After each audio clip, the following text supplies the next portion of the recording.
Tonight, we're exploring the entire Harry Potter timeline, from the founding of Hogwarts nearly 1,000 years ago to the quiet platform where the story finally comes to rest. This is a fascinating topic, but I'll keep my narration calm to ensure you can still drift off to sleep. Thank you to those of you who've been joining us consistently. If you're falling asleep with us tonight, let me know in the comments how many nights in a row you've been here. And if this is your first night, just comment night 1. Now, back to the video. Somewhere north of a small village in Scotland, mist lies heavy over a dark loch, and the water is so still that it seems to hold its breath. Beyond the far shore, hidden from any eye that has not been shown how to look, a castle waits among the hills. Its towers rising into a sky the color of slate, its windows dark for now, its halls not yet built, its story not yet begun. Tonight we travel back before the towers and before the lake, back before there was a castle at all, to a scattered and uncertain world where magic lived quietly among ordinary things, hidden in hedgerows and market stalls and the back rooms of small stone cottages. We will walk slowly through nearly 11 centuries of that world, from the first friendship that raised a school on a Scottish hilltop, through wars fought in secrecy and wars fought in the open, through the childhood of a boy who did not know his own name meant anything at all, and onward to a platform of white steam where the whole long story finally exhales. There is no need to hold on to every date or every name tonight. Let the timeline carry you the way a slow river carries a leaf, and let your eyes close whenever they are ready, because the castle will still be standing in the morning, exactly where it has always stood. Our journey begins, as any good history must, with the world as it was before anyone thought to build a school at all, in the scattered and hidden villages of early magical Britain, where witches and wizards lived quietly among their muggle neighbors, and no one had yet imagined gathering the young of their kind beneath a single roof of stone.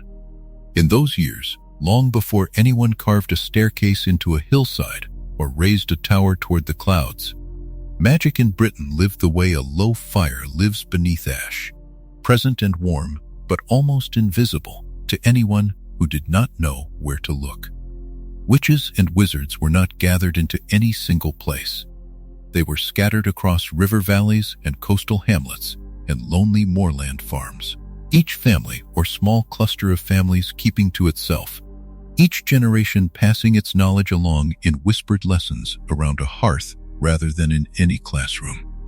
A mother might teach her daughter to coax a reluctant flame to life with nothing more than a murmured word and a flick of the wrist. A grandfather might show his grandson how to read the intentions of an animal before it stepped from the tree line. This was how magic survived for centuries before anyone imagined it could be taught any other way, passed hand to hand like a favorite blanket, warm from long use but never quite the same shape twice. It helps, in picturing this earlier world, to remember that the line between the magical and the ordinary was drawn far less firmly than it would be later. Muggle and witch and wizard often lived side by side in the same villages, drew water from the same wells, and buried their dead in the same quiet churchyards.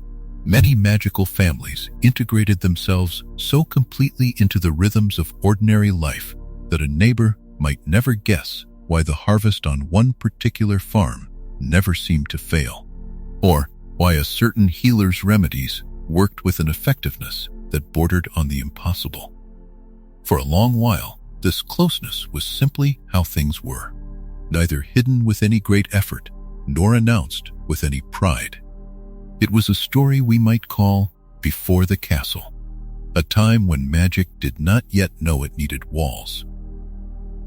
But closeness of this kind carried its own quiet cost, and it is worth pausing here, in the dimness of that older world, to understand why.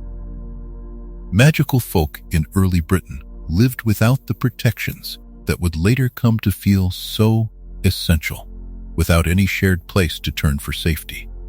without any common understanding among themselves of how much to reveal and how much to keep back.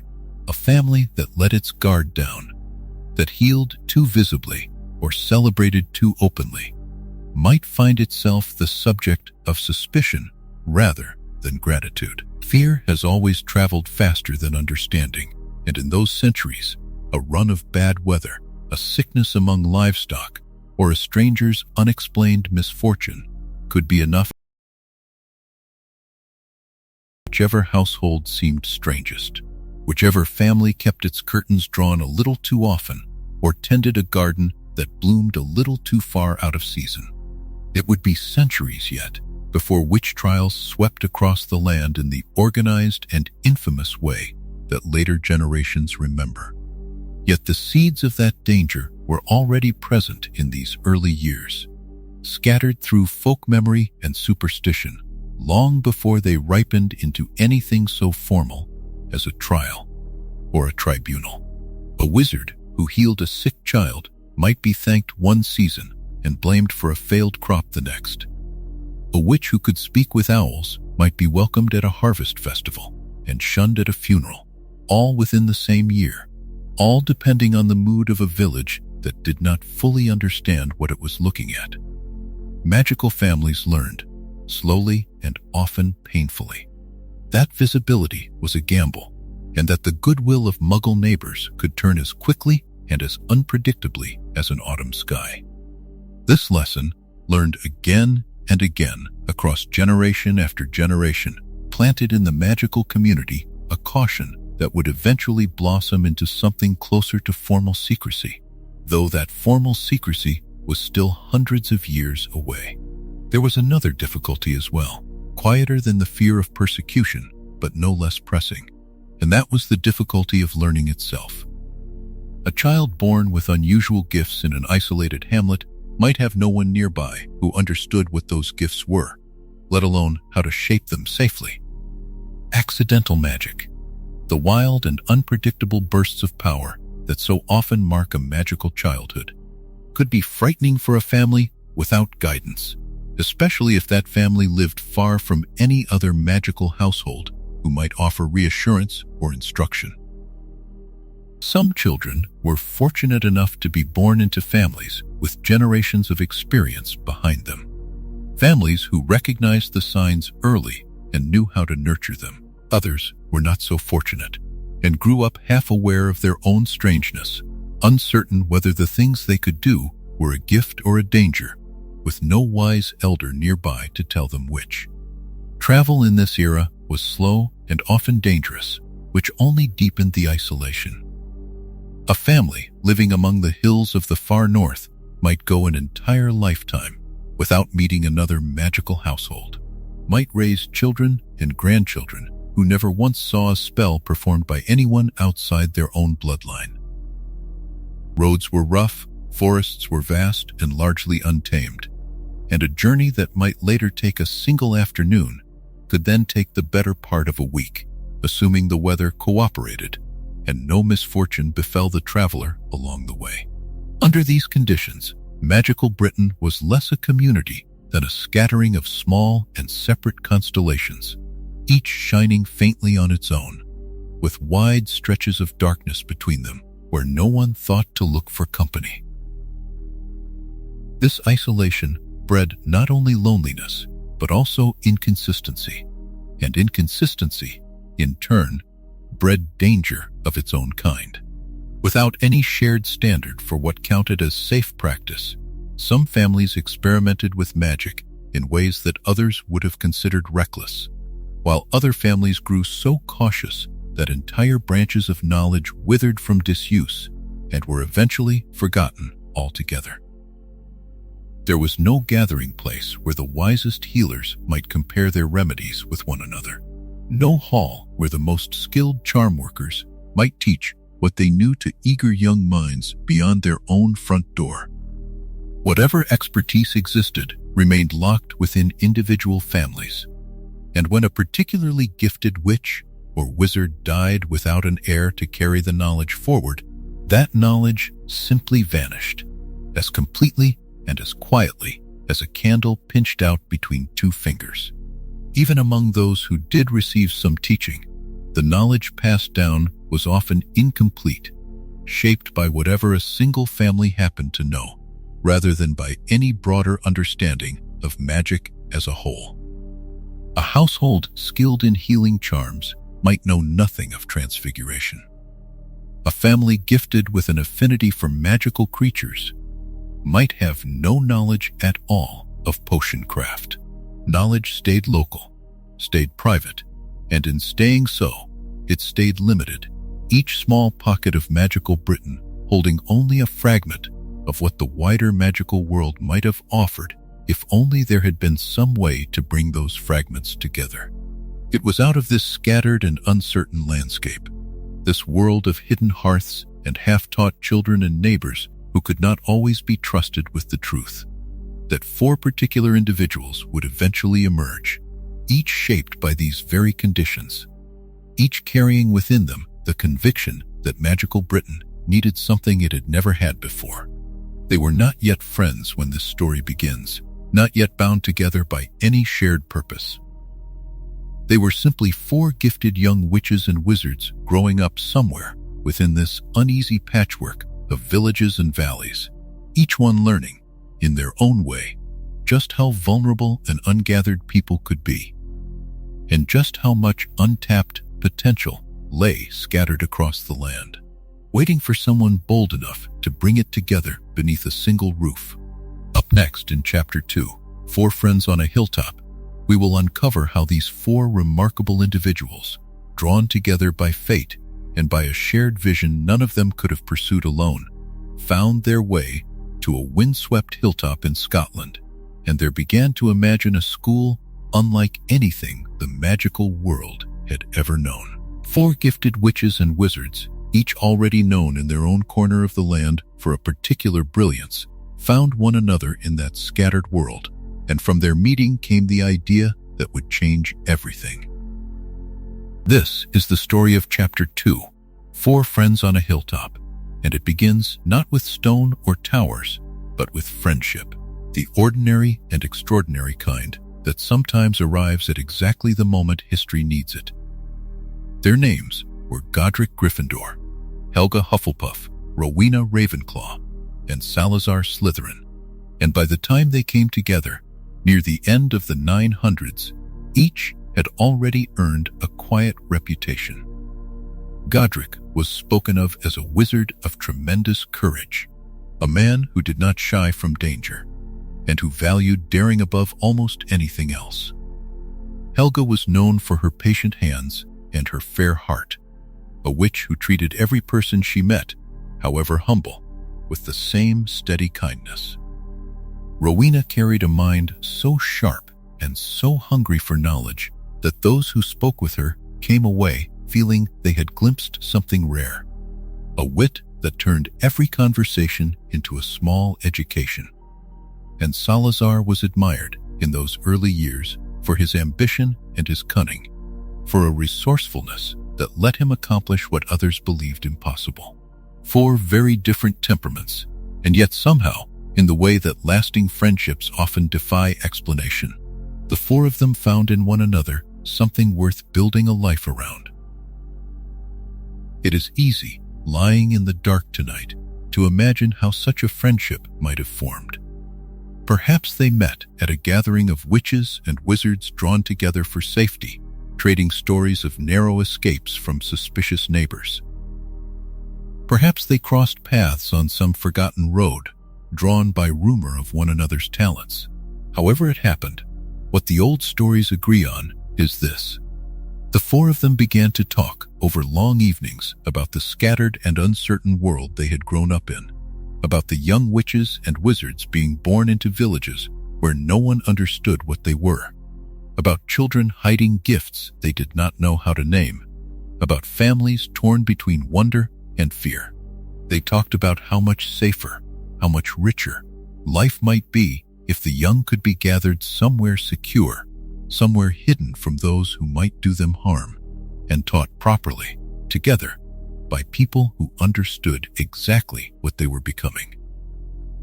Out of those long conversations became a shared vision, simple in its heart, even if enormous in its ambition: a school.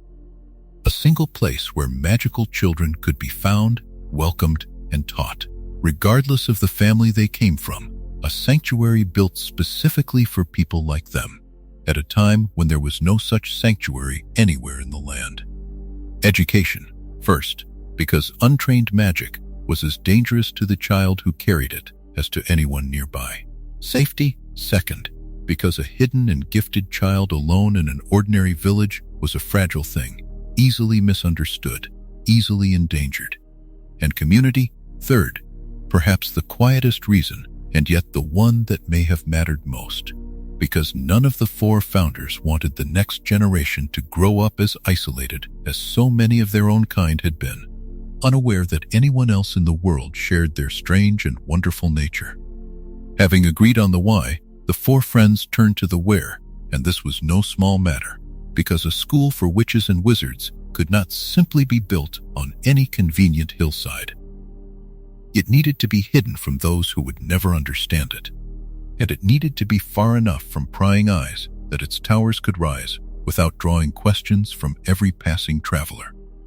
The old accounts describe the four of them searching for years, walking the wild places of the land together, testing hillsides and valleys, until they came at last to a remote stretch of the Scottish Highlands, a place of mountains and moorland, and one particular loch so deep and so still that it seemed to have been waiting for them.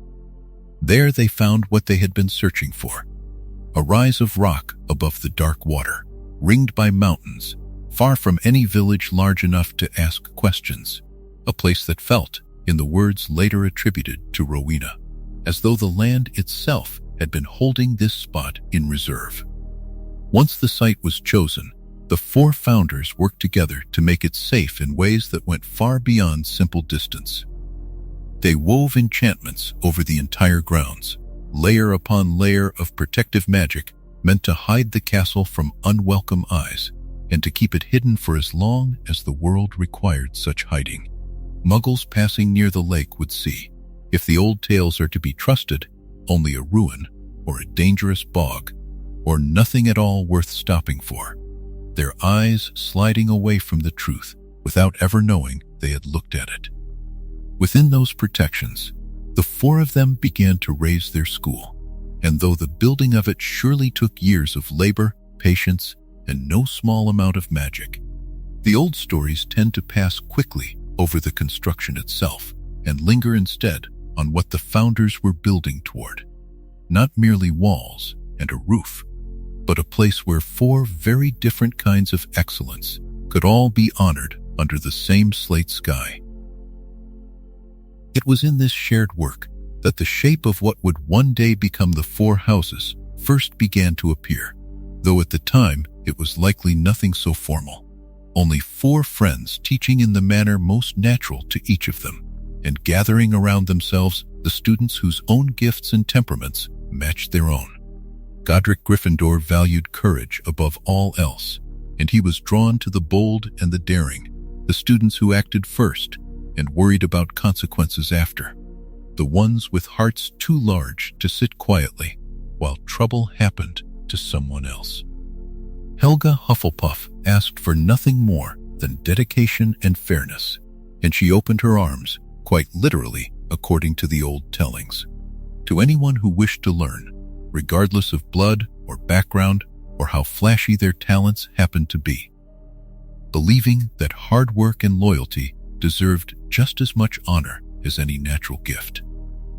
Rowena Ravenclaw sought out wit and learning, the curious minds that could not rest until a question had been chased all the way down, and she prized cleverness and creativity as the truest marks of a promising witch or wizard.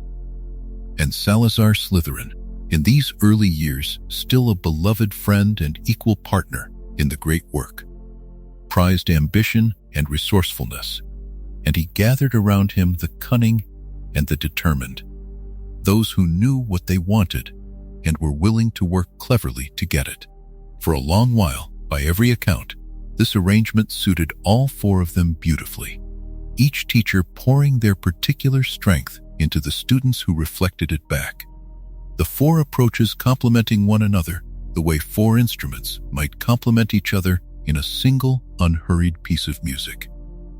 And it was during this same hopeful, early season that one of the school's most enduring symbols came into being, born from an ordinary object turned extraordinary through friendship. Godric Gryffindor owned a plain and well-worn hat, the kind of hat any wizard of the era might have kept for traveling, and it was this very hat that the four founders chose to enchant together, pouring into it a portion of their own knowledge and judgment so that it might carry on their work long after they themselves were gone. Each of the four founders contributed something of their own understanding of what made a student suited to their particular values, so that the hat, once enchanted, could look into the heart of any new arrival and know, with uncanny and gentle certainty, where that young person truly belonged.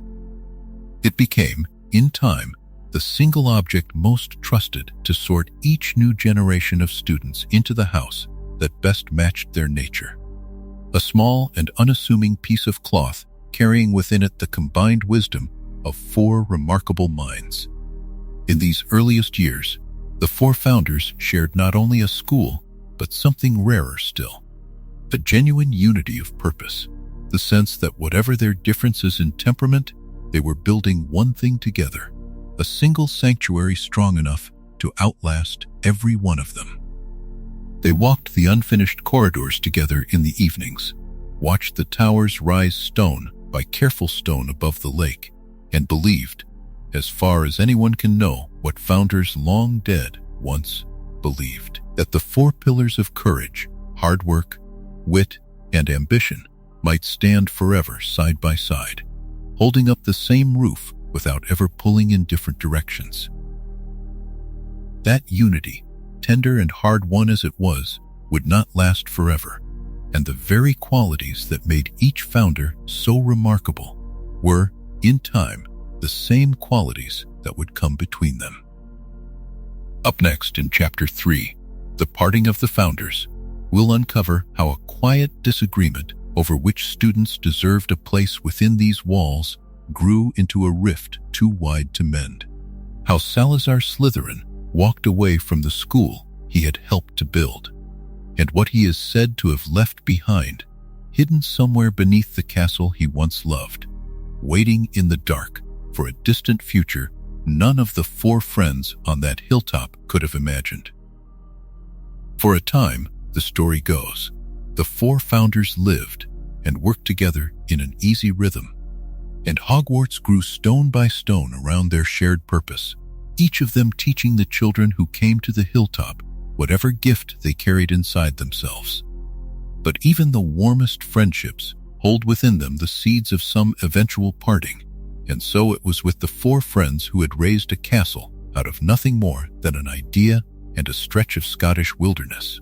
This is the story of Chapter 3, The Parting of the Founders, and it begins, as these things often do, with a difference of belief that seemed small at first and only slowly widened into something that could not be closed again.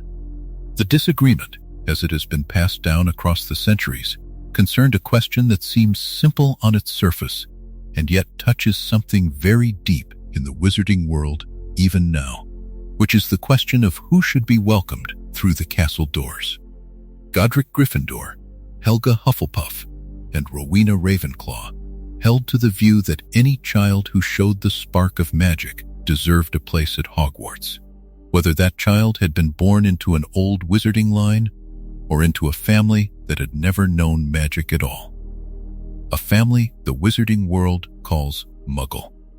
To these three founders, talent and courage and character mattered far more than the blood a child happened to be born with, and they welcomed Muggle-born witches and wizards into the school with open arms, believing that magic itself, wherever it appeared, was a gift worth nurturing.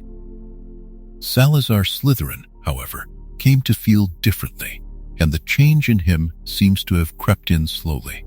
The way frost creeps across a window pane on a cold night, so gradual that no one quite notices the moment the glass turns white. He grew wary of admitting children from non-magical families, worried that they might bring the dangers of the Muggle world too close to the castle, or that they lacked some essential quality that only generations of magical blood could provide.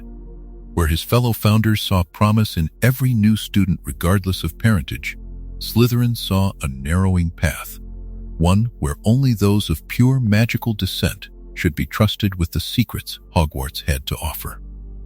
It is worth remembering, as this part of the tale unfolds, that history often simplifies old arguments into cleaner shapes than they actually had, and that the true depth of Slytherin's reasoning, whatever it truly was, has been softened and shadowed by 10 centuries of retelling.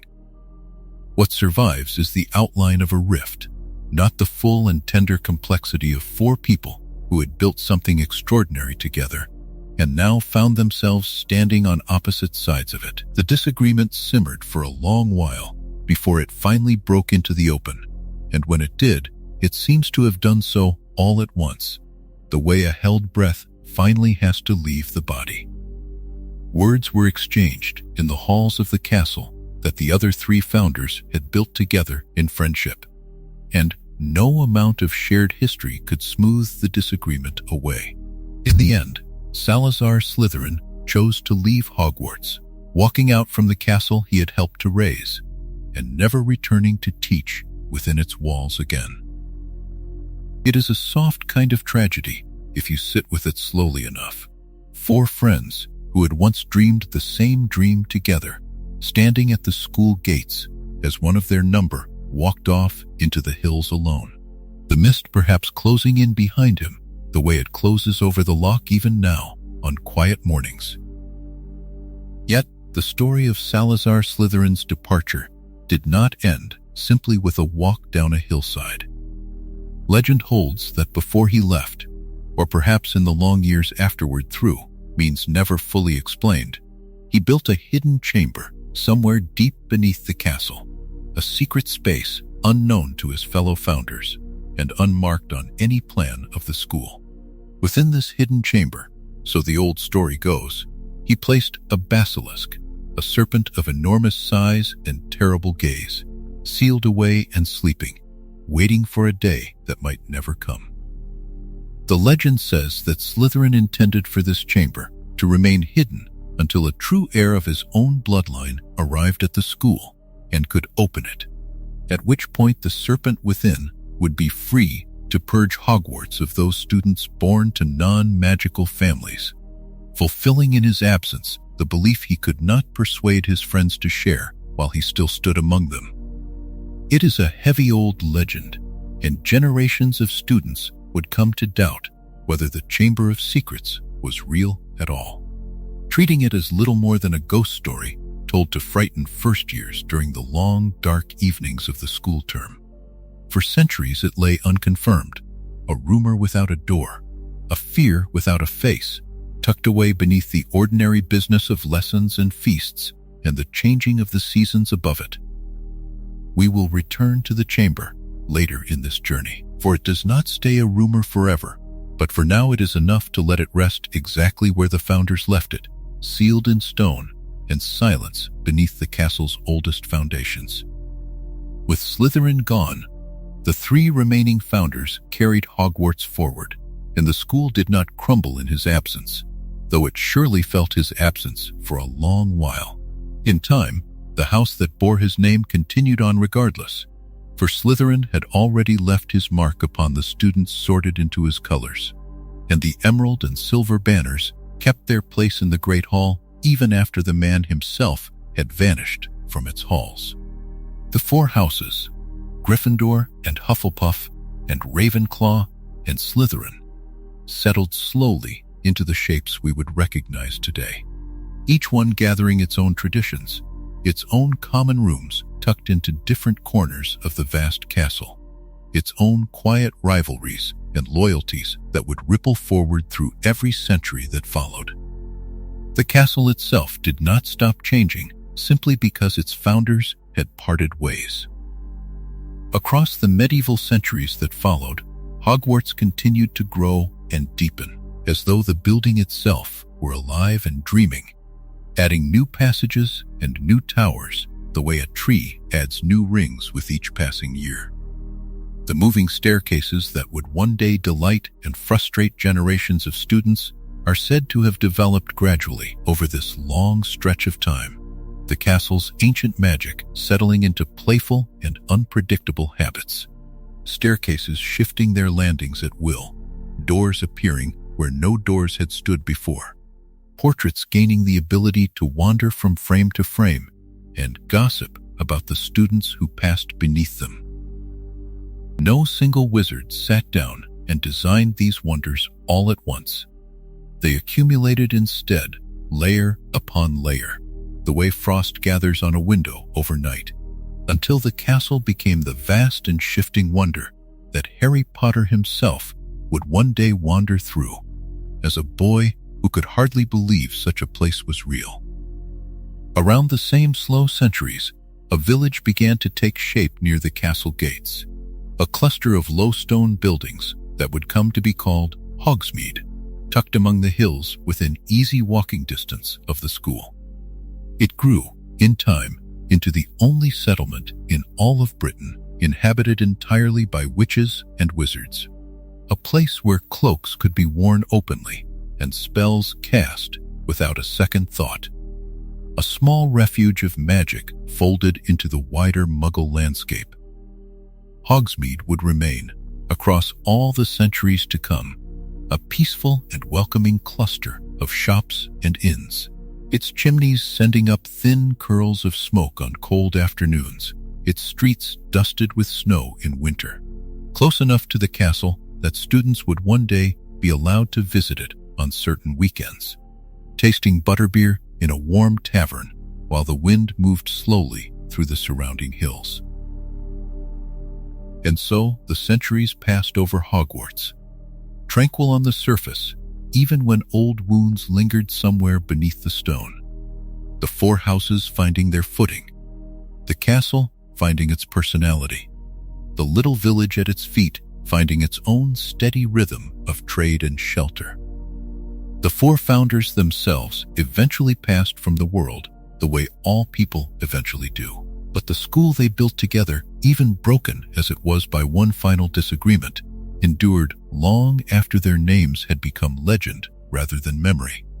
Portraits of some among them still hang in the castle today for those who know where to look, and the hat that once belonged to Godric Gryffindor would go on to serve a purpose none of the founders could have fully imagined when they first sat together dreaming up a school on a quiet Scottish hilltop. Up next, in Chapter 4, The Age Between, we'll uncover how the wizarding world kept growing through the long medieval centuries and into the early modern age, quietly building its own customs and institutions apart from the Muggle world around it, until the pressures of a changing age finally led magical Britain and magical peoples everywhere toward a sweeping decision made around the year 1700, a decision that would separate the world of magic from the world of Muggles more completely than ever before. Long after Slytherin had walked away from the castle on the hill, and long after the grief of that parting had settled into something more like memory than wound, Hogwarts continued exactly as Godric Gryffindor, Helga Hufflepuff, and Rowena Ravenclaw had always hoped it would.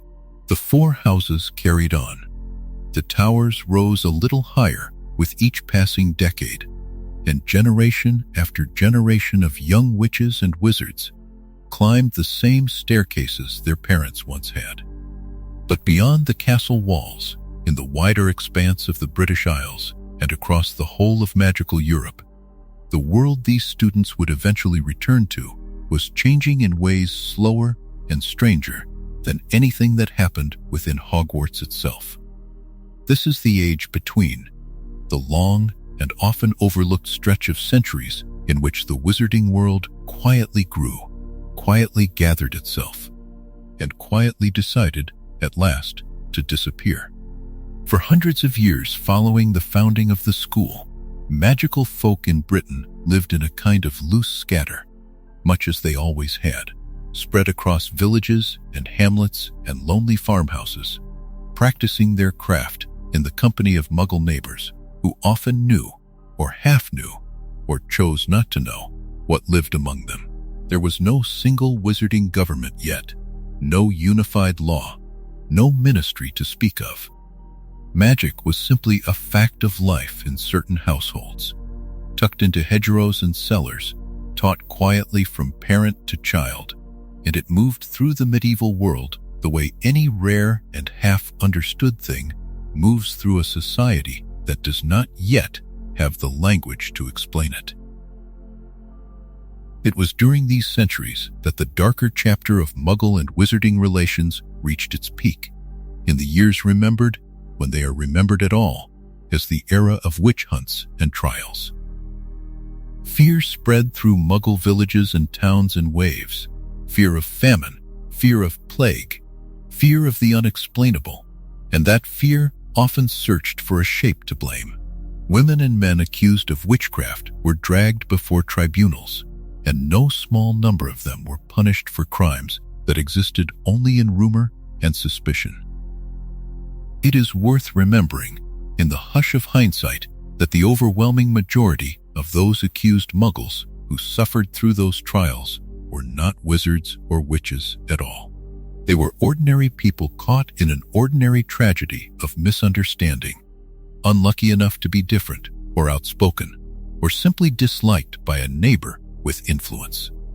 The real witches and wizards living among these frightened populations, meanwhile, mostly slipped free of the flames entirely. A simple flame-freezing charm could turn a burning at the stake into nothing more than a curious tingling sensation and a convincing performance of feigned agony, and many witches of that period were known to attend their own trials several times over, purely for the drama of it, before wandering off unharmed to a nearby village under a different name.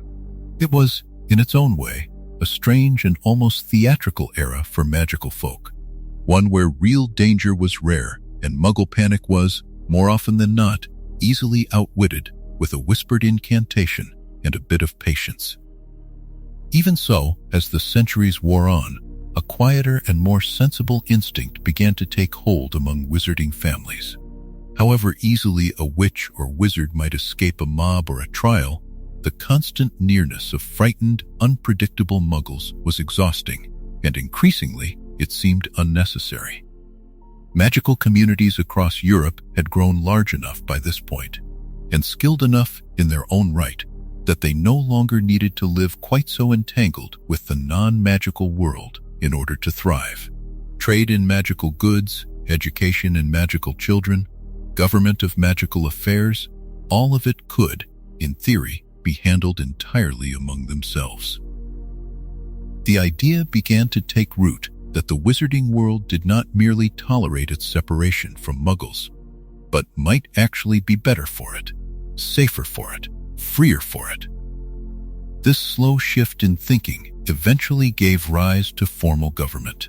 Sometime around the 17th century, magical Britain organized itself into what would become the Ministry of Magic, a body created to oversee the growing complexity of wizarding life, to regulate the use of magic, to manage relations with the Muggle world where they could not be avoided, and to keep some manner of order among a population that had, until then, largely governed itself through custom and reputation alone.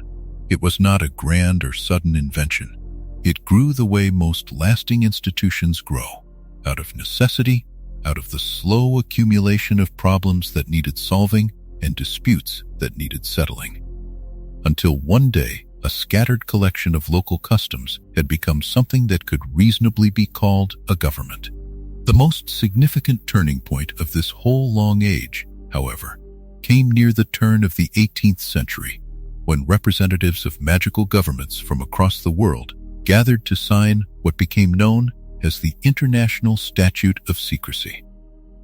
It was a sweeping and deliberate decision, one that would shape every single year of wizarding life that followed. Magical communities everywhere agreed, in near unison, that the safest and wisest course was complete concealment from the non-magical world. No longer would witches and wizards live openly among muggles, testing their luck against suspicion and superstition.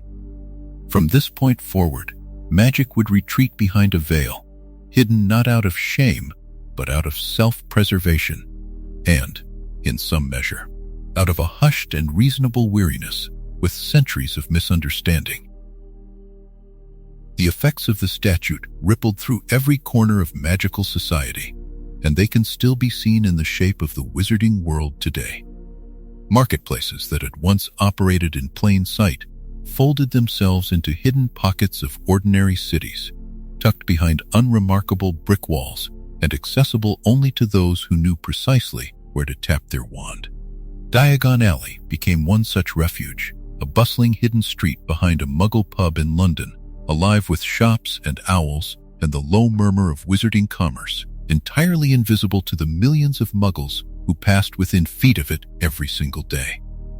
Entire villages reorganized themselves around secrecy as well, and settlements like Hogsmeade, already home to a largely magical population nestled near the Hogwarts grounds, became formally and entirely wizarding, the only village of its kind in Britain where not a single Muggle resided.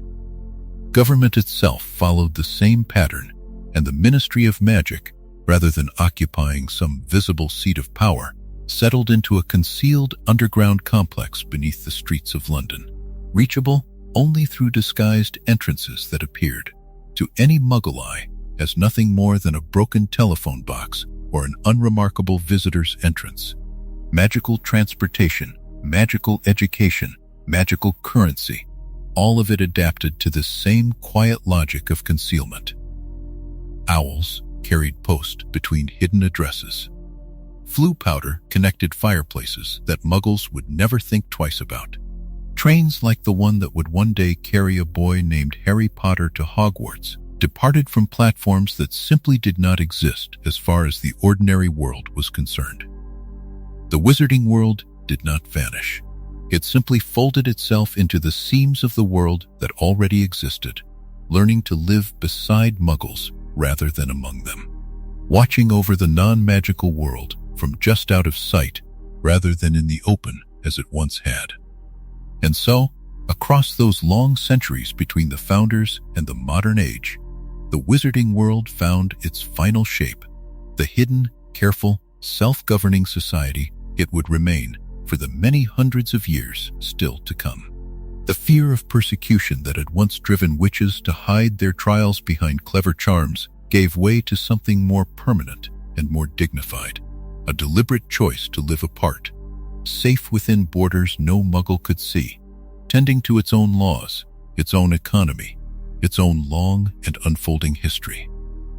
It was within this newly settled world, hidden and orderly and largely at peace, that the centuries would carry forward toward a different kind of danger entirely, one that would not come from frightened Muggles with torches, but from within the wizarding world itself, from ambition too large for one heart to hold quietly.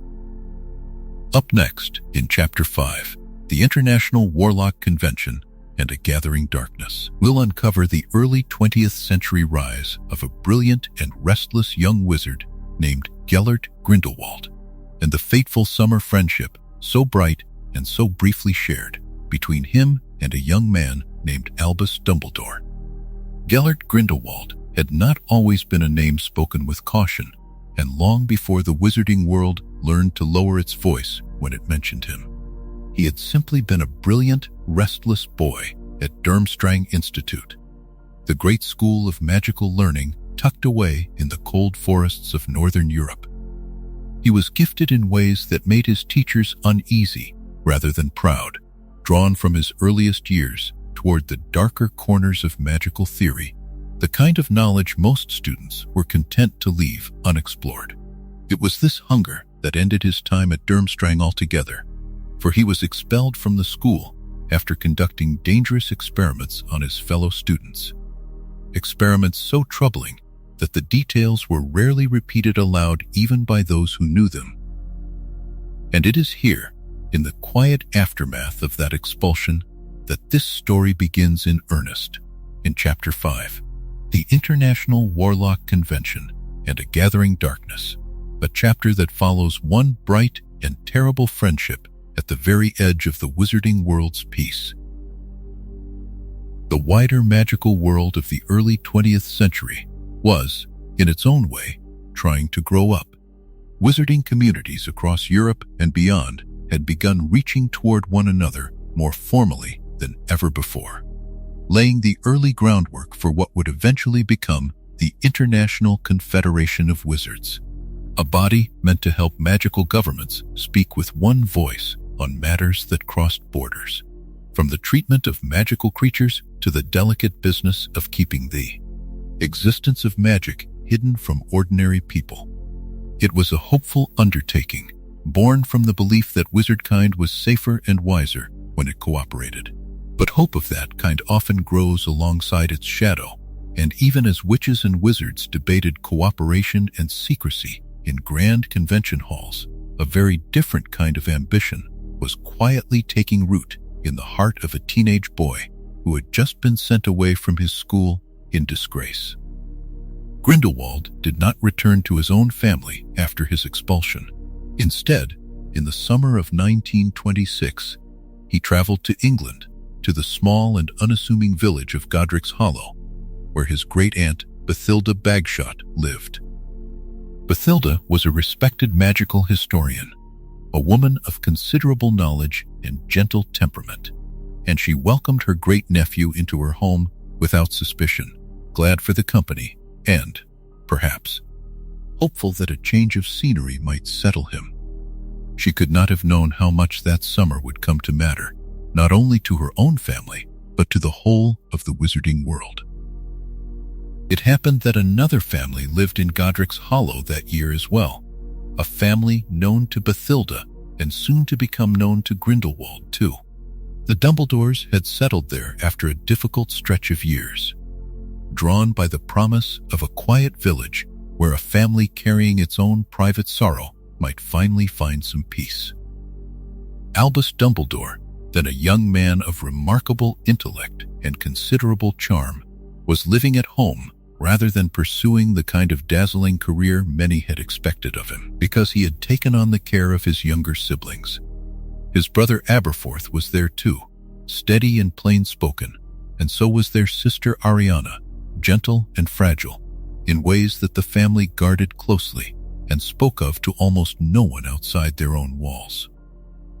When Albus and Gellert met that summer, introduced through Bathilda, something in each of them seemed to recognize something in the other. Both were extraordinarily gifted, both hungry for ideas larger than the quiet village around them, and both, in their own ways, restless with the sense that their brilliance had not yet found its proper stage.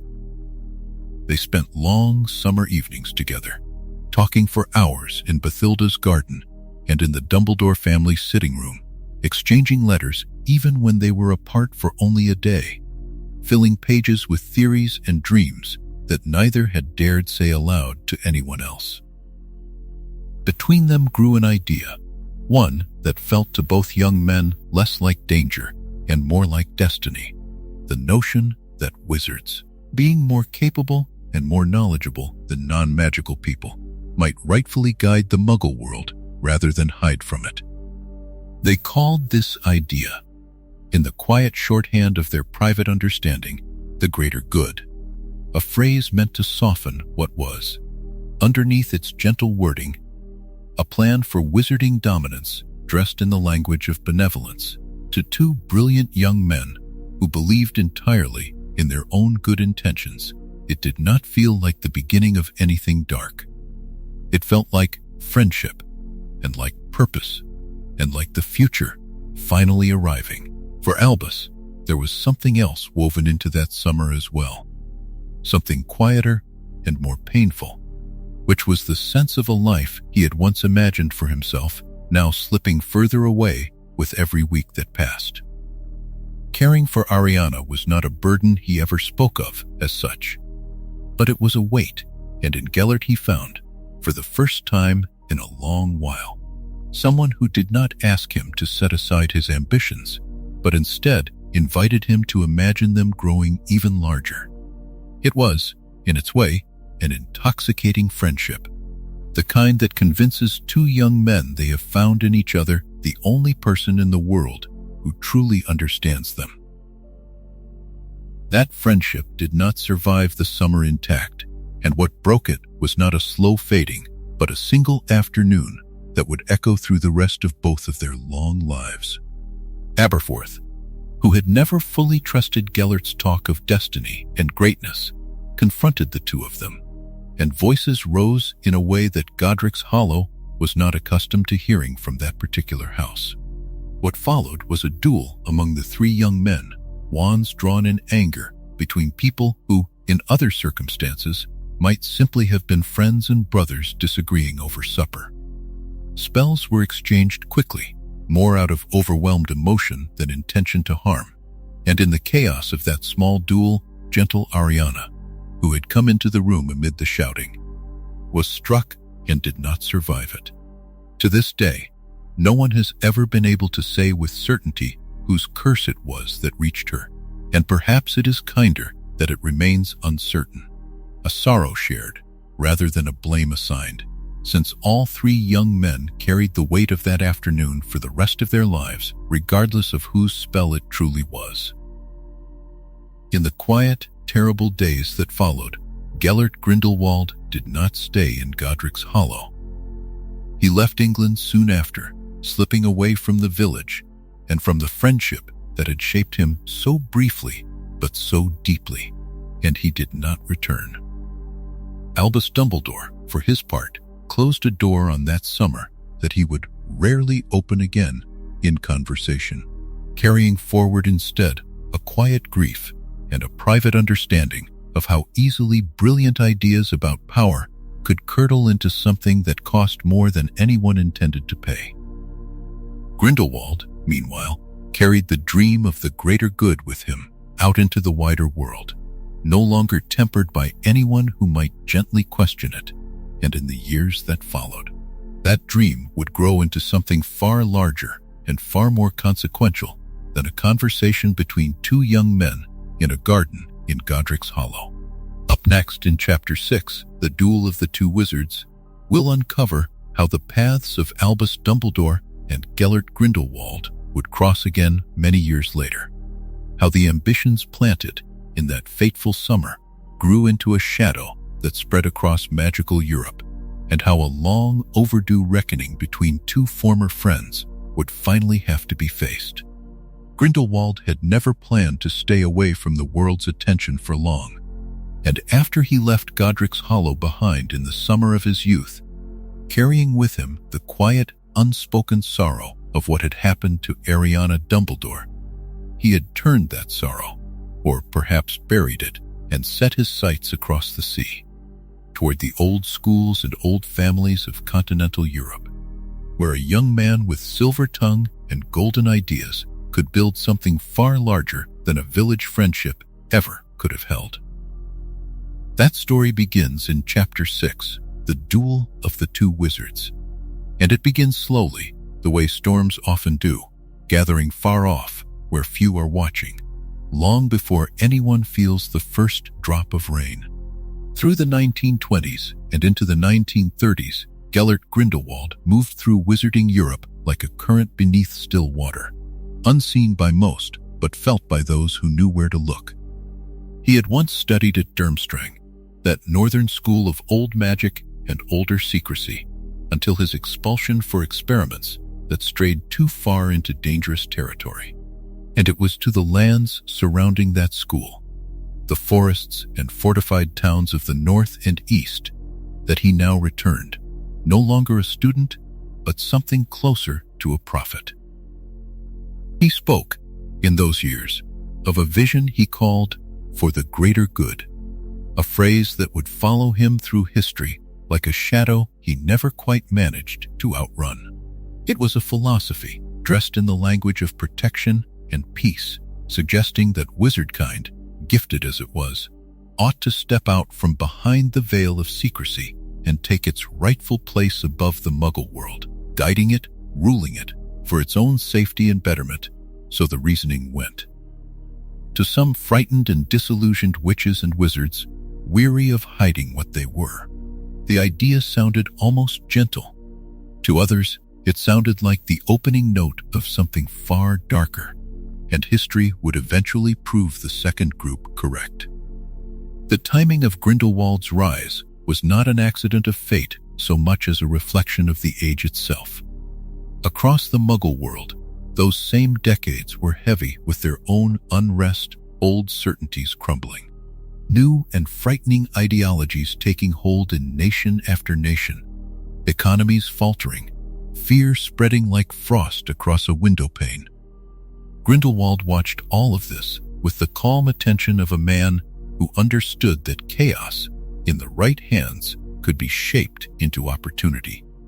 He never orchestrated the Muggle world's troubles, but he moved comfortably alongside them, gathering followers who found in his certainty something to hold on to in an uncertain time. Slowly, patiently, he built his power, castle by castle, alliance by alliance, until much of magical Europe either bent toward him or lived in quiet dread of the day it might have to.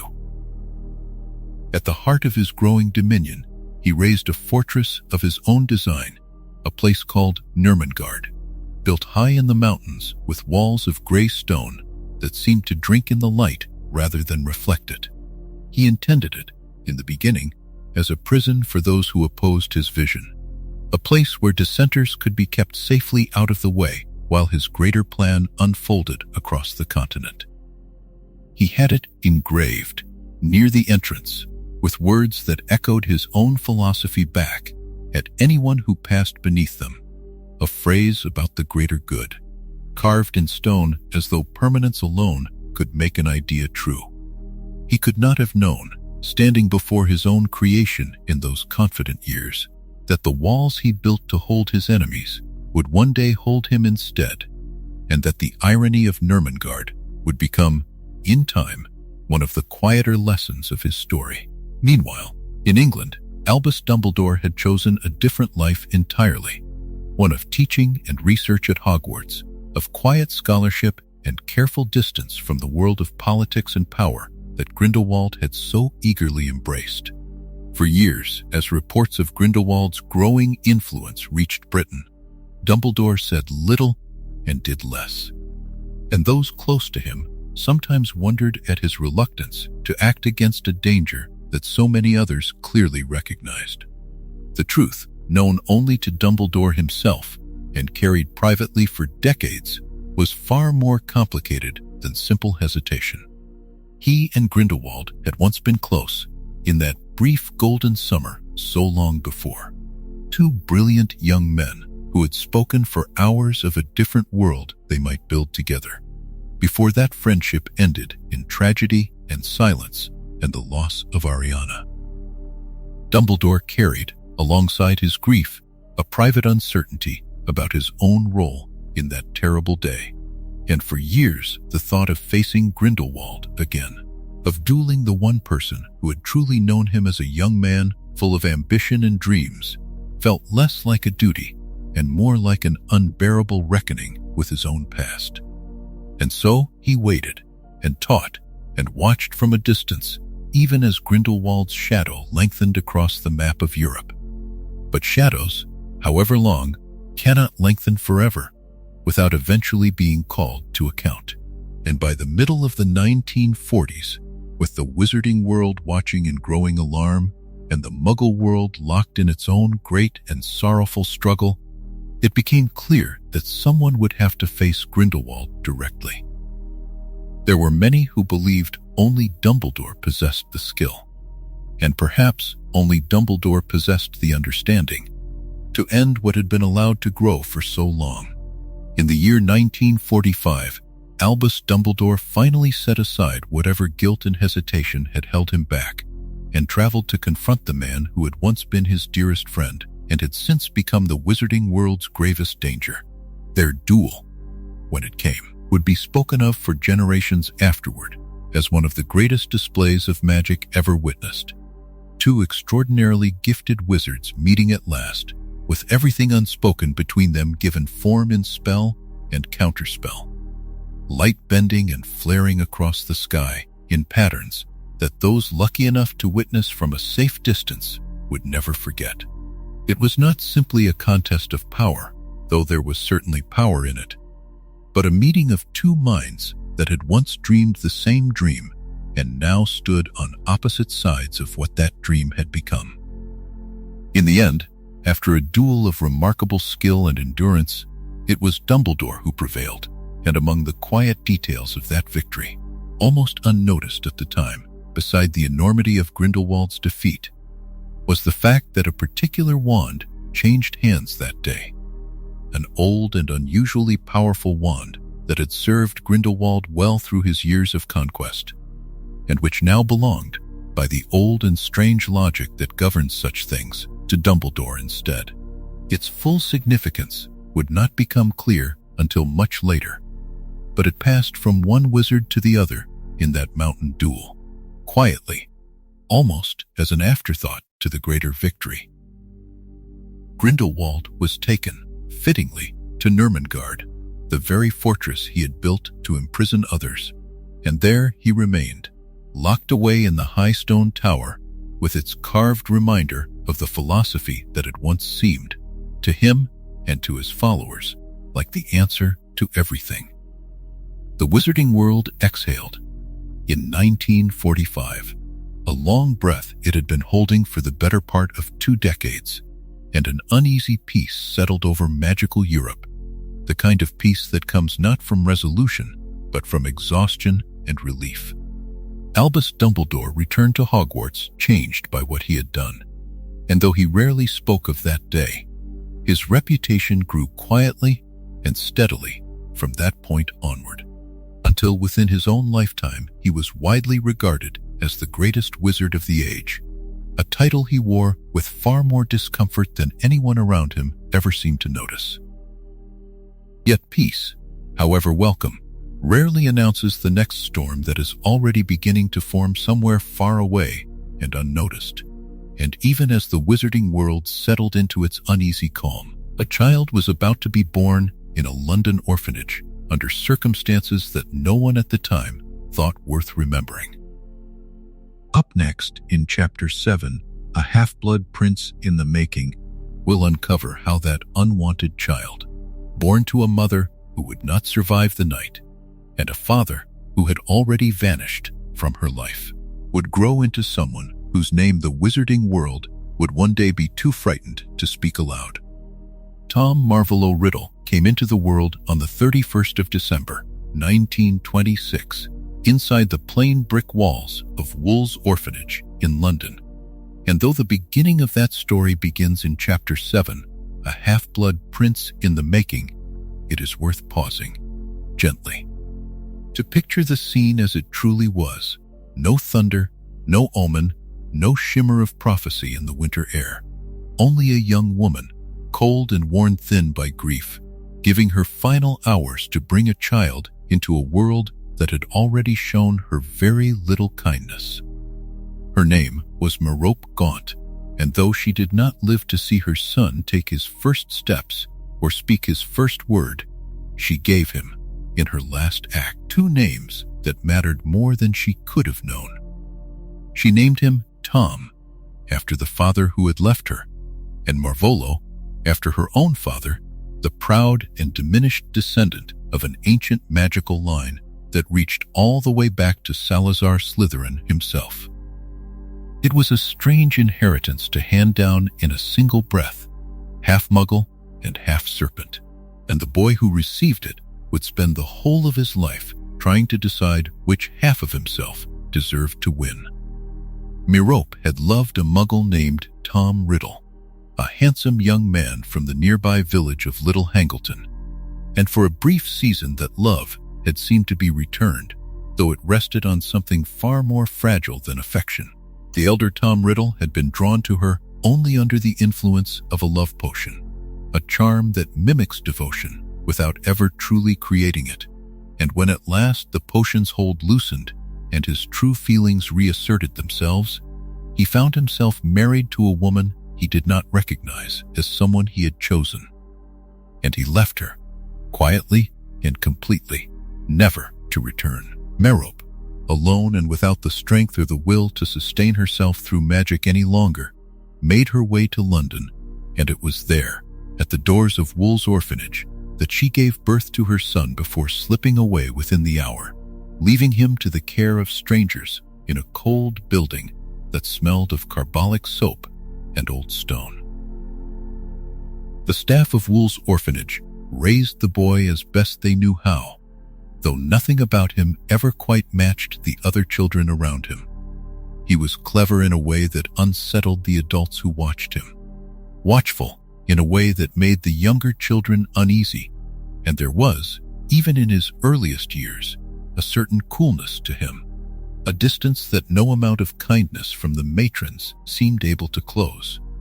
Strange things happened around Tom Riddle in those years, small incidents that no one could quite explain, though everyone who witnessed them remembered the way the air seemed to change just before they occurred. A rabbit belonging to another child was once found hanged from the rafters in a way no small boy should have been able to manage.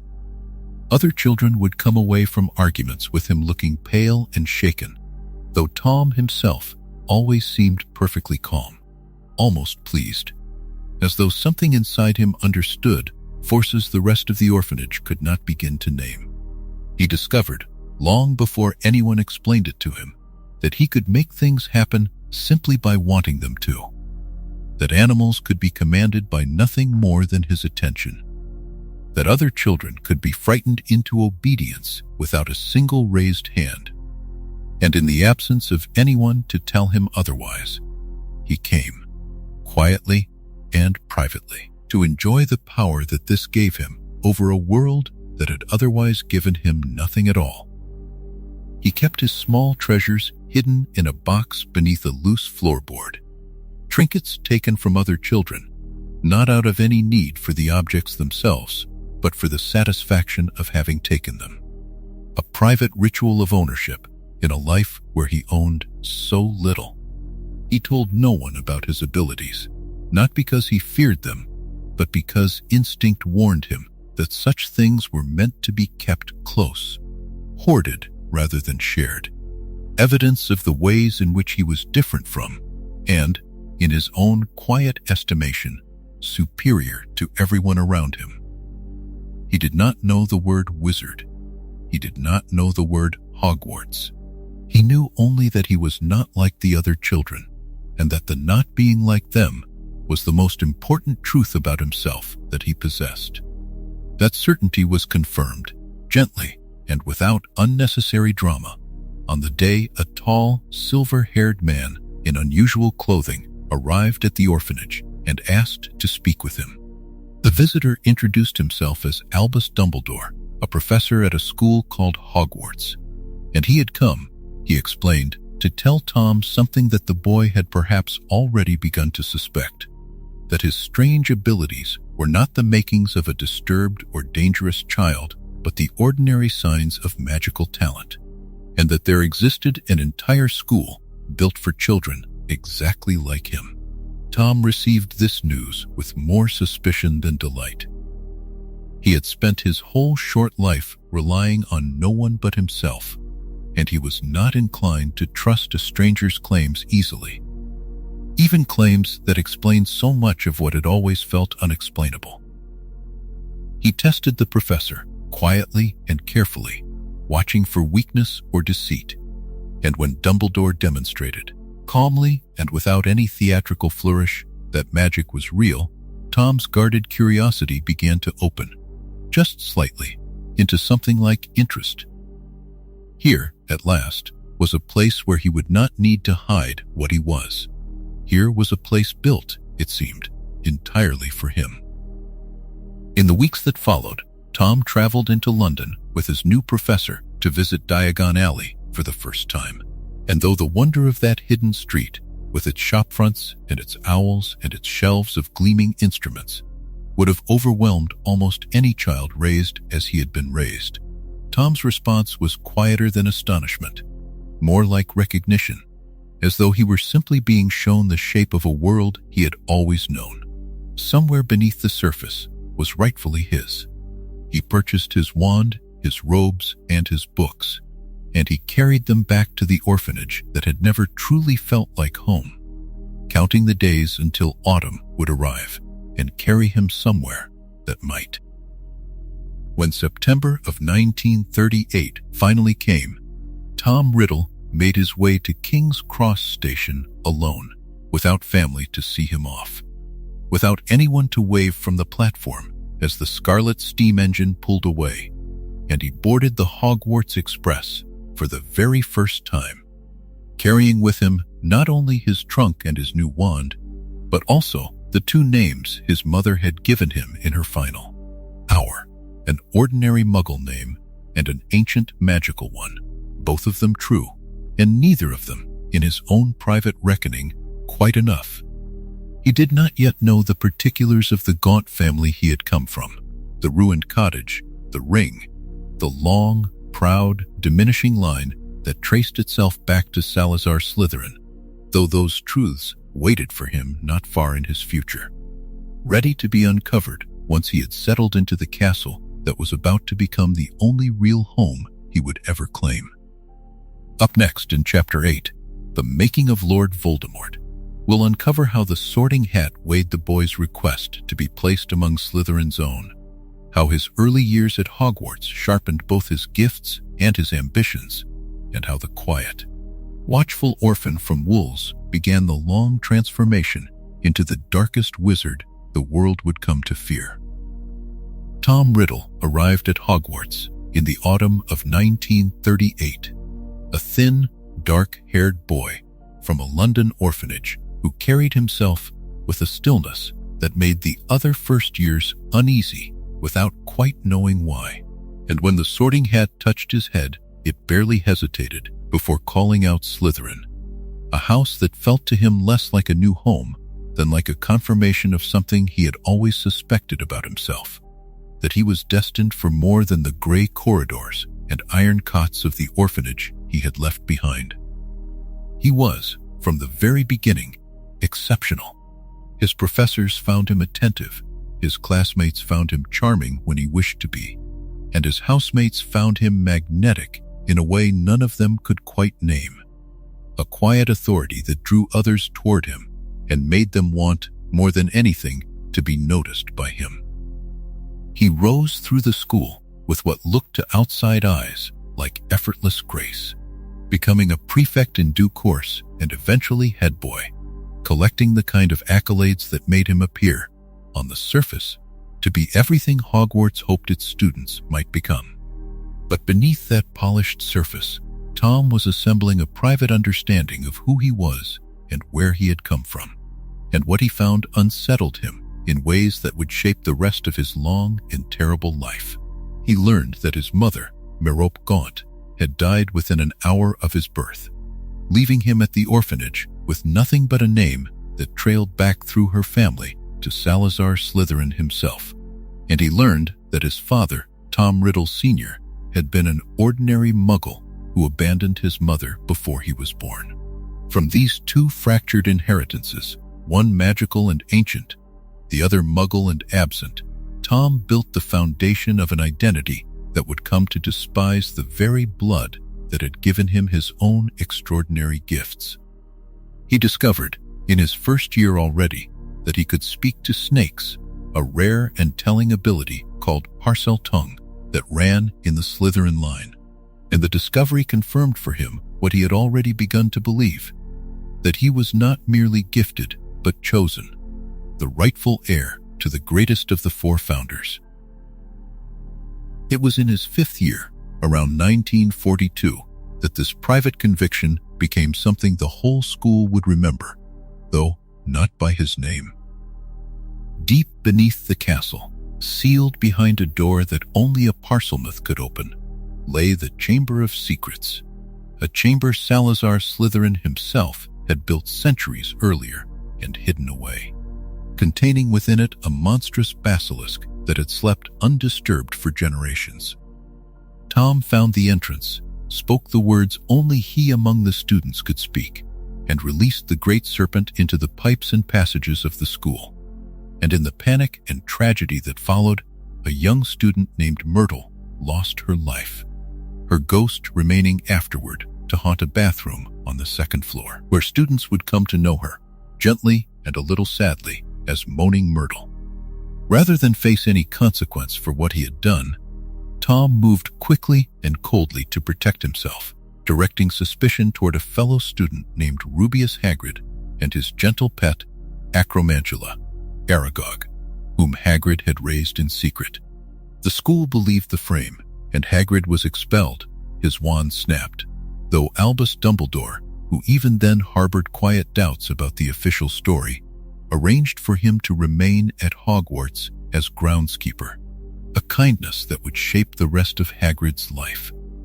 With the culprit believed found and the chamber resealed, Tom finished his years at Hogwarts under the golden reputation he had so carefully built, graduating in 1945 with honors and the admiration of nearly every professor who had taught him, save for the quiet, watchful concern of Dumbledore, who alone seemed to sense the hollow place at the center of all that brilliance. It was around this time, in conversation with his potions master Horace Slughorn, a man easily flattered and easily drawn into sharing more than he intended, that Tom asked about a subject most wizards approached only in whispers: the making of Horcruxes, objects into which a wizard might hide a fragment of his own torn soul, anchoring himself to life even should his body be destroyed. Slughorn, uneasy even as he spoke, confirmed that such a thing was possible, though achieved only through an act of such darkness that few would ever attempt it, and the knowledge settled into Tom like a seed-finding soil. In the years that followed, Tom drifted away from the world that had known him as a promising young wizard and began the long, patient work of becoming someone else entirely. He took a position for a time at Borgin and Burke's, a shop dealing in cursed and valuable magical objects, where his charm proved useful in coaxing rare items from lonely, aging collectors. He sought out the last of his mother's family, the Gaunts, and the Muggle Riddles, who shared his father's blood, and in the quiet, overgrown corners of their lives, he began to shape the story of his own destiny, gathering the pieces he would need and, in doing so, taking the first steps toward the acts that would eventually splinter his soul into many hidden fragments. Somewhere in this long unraveling, Tom Marvolo Riddle set aside the name given to him by parents he despised and stepped forward under a new one, an anagram of his own name rearranged into something that sounded, to him, like power itself. And the wizarding world would come, over the following decades, to know him as Lord Voldemort. The transformation was not sudden, but gradual, the slow work of years, as the charming prefect, who had once impressed his teachers, hardened into someone colder, someone for whom other people existed mainly as instruments. He began to gather around him a circle of followers, young witches and wizards drawn by the same magnetism that had once won him prefect badges and professor's praise, though now that magnetism curdled into something closer to devotion and fear intertwined, the beginning of the group history would remember as the Death Eaters.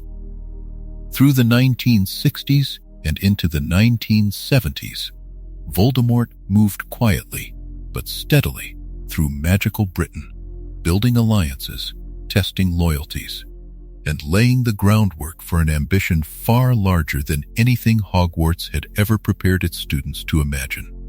An ambition that would not stay contained in shadow for very much longer. Up next in Chapter 9, The First Rise and the First War, we'll uncover how Voldemort's quiet gathering of power erupted into open conflict across the wizarding world, and how one particular family would find themselves standing directly in its path. Voldemort did not appear all at once. He arrived slowly, the way a shadow lengthens across a lawn as the afternoon wears on, so gradually that by the time anyone thought to name what was happening, it had already been happening for years. That story begins in Chapter 9, The First Rise and the First War. Through the course of the 1970s, the wizard, once known as Tom Riddle, and now spoken of only as Lord Voldemort, or more often not spoken of at all, gathered around himself a following of witches and wizards who came to be called the Death Eaters. Many of them were drawn from old, wealthy, pure blood families who had long believed, quietly or loudly, that wizards born to non-magical parents had no rightful claim to the world of magic. Voldemort took that belief, which had simmered under the surface of magical Britain for generations, and gave it a shape, a purpose, and a leader. Those who joined him marked themselves with his sign, a mark burned into the skin of the left forearm, showing a skull with a serpent passing through it like a tongue, so that they might always know one another, and so that he might always call them to him when he wished. It is worth pausing here, gently, to say that this was not a war fought with armies or fronts or maps pinned with flags, not in the way the non-magical world might picture such things. It moved instead through shadows and rumors, through families who simply stopped answering their post, through names that stopped being said above a whisper. Across those years, magical Britain grew quietly afraid. People who had once left their doors unlocked began to bolt them. Meetings that had once been held in the open began to be held behind closed curtains. It was, more than anything, a slow closing in of trust, a decade in which neighbors wondered about neighbors, and old friendships were tested by loyalties that had never before needed testing. The Ministry of Magic did not stand idle while this unfolded, though its response, in hindsight, brought its own kind of sorrow. Officials such as Bartemius Crouch Sr., who led the Department of Magical Law Enforcement, pushed for increasingly severe measures to try to hold back what was spreading. Crouch believed, with the sort of grim conviction that fear tends to produce, that the only way to answer force was with force, and under his direction the ministry authorized methods that many later looked back on with unease. Methods that blurred the line between the side trying to protect the wizarding world and the side trying to tear it apart. It was a decade that asked hard questions of good people, and not everyone answered those questions in ways they could feel at peace with afterward. Yet it was not a decade of darkness alone. Where fear spreads, so too, quietly and stubbornly, does courage. And this was the decade in which Albus Dumbledore gathered together a group of witches and wizards who chose to resist Voldemort directly, working outside the ministry's official channels, meeting in secret, watching over those in danger, and sharing what they learned of Voldemort's movements. He called this group the Order of the Phoenix, named for a bird that was said to be reborn from its own ashes, which suited well a group built on the hope that light could always begin again after darkness. Its members were a varied and devoted collection of people. There was Alistair Moody, already known even then for his relentless vigilance and his instinct for danger, who brought to the order a soldier's discipline and a magical eye for finding the truth of things. There was Minerva McGonagall, steady and exacting, who taught at Hogwarts by day and stood watch against the encroaching dark by night. There were the Longbottoms, Frank and Alice, a young married couple who worked for the ministry and who gave themselves, without hesitation, to the cause of protecting others. And there were James and Lily Potter, whose part in this story would come to matter more than almost any other. It was during these very years, amid the quiet urgency of the Order's work, that James Potter and Lily Evans found each other properly, not as schoolmates anymore, but as equals standing shoulder to shoulder against something larger than either of them. They had known each other since their years at Hogwarts, where James, clever and a little too fond of his own charm in his younger days, had spent a long while trying to win the attention of Lily, a brilliant and warm-hearted young witch who was not so easily won. But people grow, and by the time the shadows of the war had lengthened across their lives, James had grown into someone steadier and more thoughtful, and Lily had come to see in him someone worth trusting completely.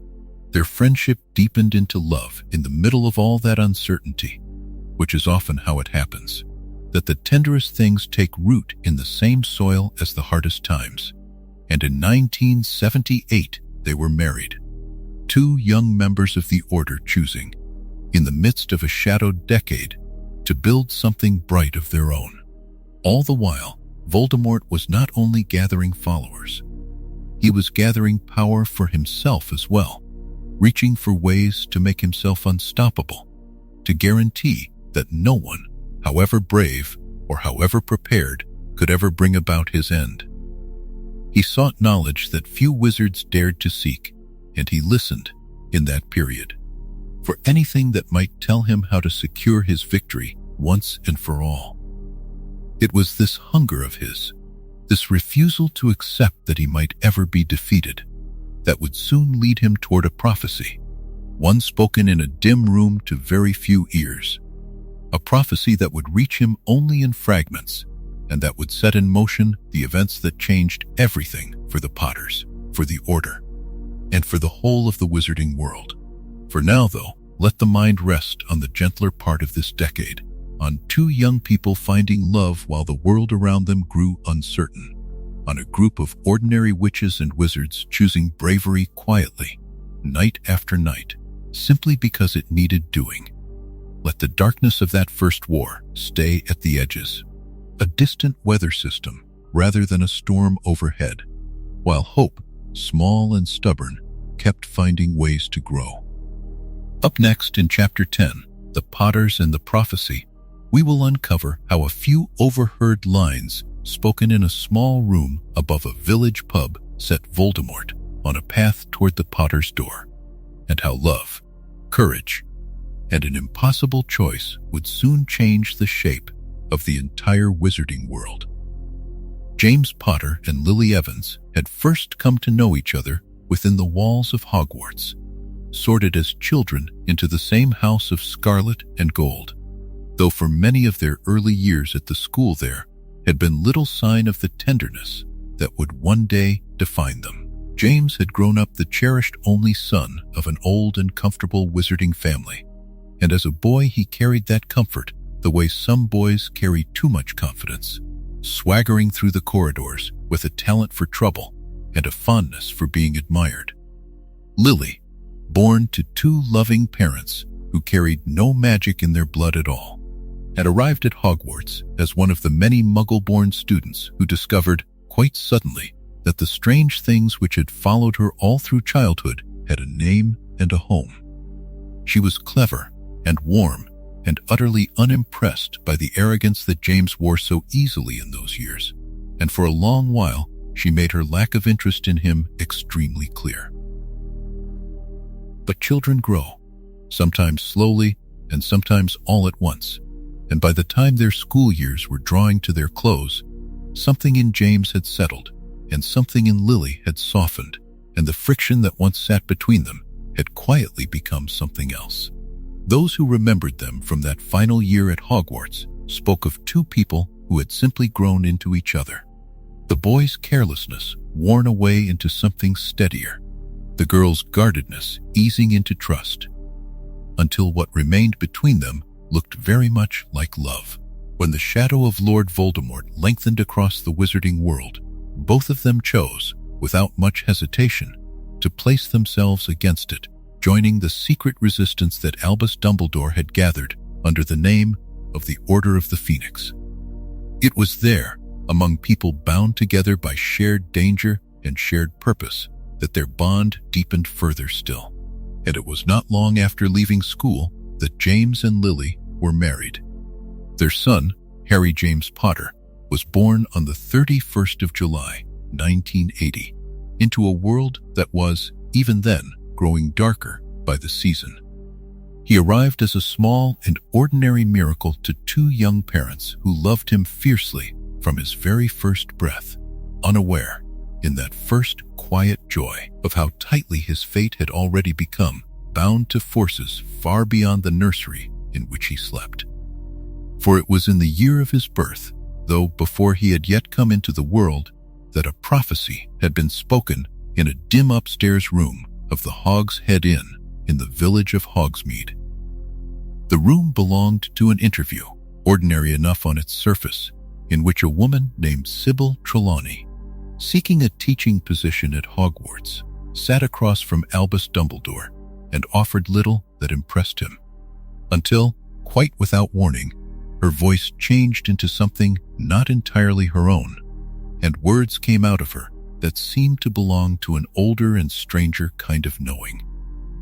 She spoke of one approaching, born as the 7th month died, born to those who had defied the Dark Lord 3 times, a child who would carry the power to vanquish him, and who would be marked by him as an equal, though neither could live while the other survived.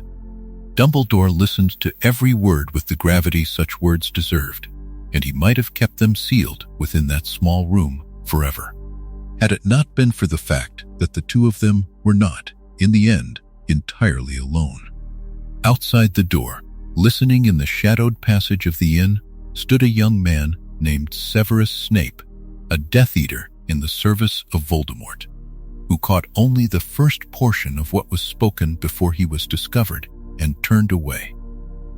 It was enough. He carried what he had heard back to his master, and Voldemort turned the fragment over in his mind the way a man turns over a stone, looking for what lies beneath it, weighing it, measuring it, searching for the child it might describe. There were, as it happened, 2 children who fit the shape of that prophecy equally well, for both had been born as July gave way to August in that same year, 1980, and both had parents who stood within the Order of the Phoenix and had crossed Voldemort's path and lived to defy him 3 times over. One was Harry Potter. The other was a boy named Neville Longbottom, born to Frank and Alice Longbottom, who loved their son with no less devotion than James and Lily loved theirs. The prophecy itself did not choose between them, and might easily have pointed to either boy sleeping in his cot that summer, innocent of the weight already gathering above him. But Voldemort was the one who would decide which child mattered, and for reasons that seemed to him sound at the time, reasons rooted in blood and old prejudice and the particular shape of his own fears, he chose to believe the prophecy spoke of Harry. In choosing him, he did what no prophecy alone could do, and marked the small, dark-haired boy in Godric's Hollow as his equal, setting in motion a thread that would run through the whole of both their lives from that night onward. Severus Snape, who had carried the broken half of the prophecy to his master without knowing which family it would fall upon, learned only afterward that the mother marked for danger was Lily Evans, the girl he had loved since childhood with a devotion he had never learned to say aloud, and the discovery undid him completely. Whatever loyalty he had given to Voldemort's cause cracked apart in that moment, and in his desperation he went to Albus Dumbledore, not as a Death Eater seeking favor, but as a man begging for the safety of someone he could not bear to lose. Dumbledore heard him out, weighed the sincerity of his grief, and extracted from him a promise of service in exchange for whatever protection could be offered to Lily and her family. A quiet arrangement that would shape the years to come in ways very few people would ever fully understand. Knowing now that Voldemort had set his sights upon their son, James and Lily Potter made the only choice available to loving parents in an impossible position. They went into hiding, protected by the Fidelius charm, a piece of magic so complete that their cottage in the village of Godric's Hollow could be stood upon and still remain invisible to any eye, its location sealed inside the memory of a single trusted friend and nowhere else in the world. Within those walls, the small family settled into a strange and fragile kind of peace, safe for the moment, unaware of exactly how that safety would be tested. And it is there, behind that hidden door, that our story begins in Chapter 10, The Potters and the Prophecy. Up next in Chapter 11, The Night at Godric's Hollow, we'll uncover how the secret meant to protect the Potters came undone, and what happened on the Halloween night that changed the fate of the wizarding world forever. Voldemort came to Godric's Hollow on the night of October 31st, 1981, and that story begins in Chapter 11, The Night at Godric's Hollow. By that autumn, James and Lily Potter had already gone into hiding, tucked away in a small cottage in the quiet village of Godric's Hollow, protected by a piece of magic so old and so absolute that as long as it held, no eye in the world could find them. It was called the Fidelius Charm, and its power was simple in shape, though enormous in weight. One person, and one person only, would carry the secret of where the Potters could be found, sealed so deeply inside themselves that even under torture, even under the cruelest magic, the location could never be forced out of them. All that was needed was a single soul willing to hold that secret safe. The obvious choice was Sirius Black. He was James's closest friend, practically a brother, and everyone who knew them assumed it would be him.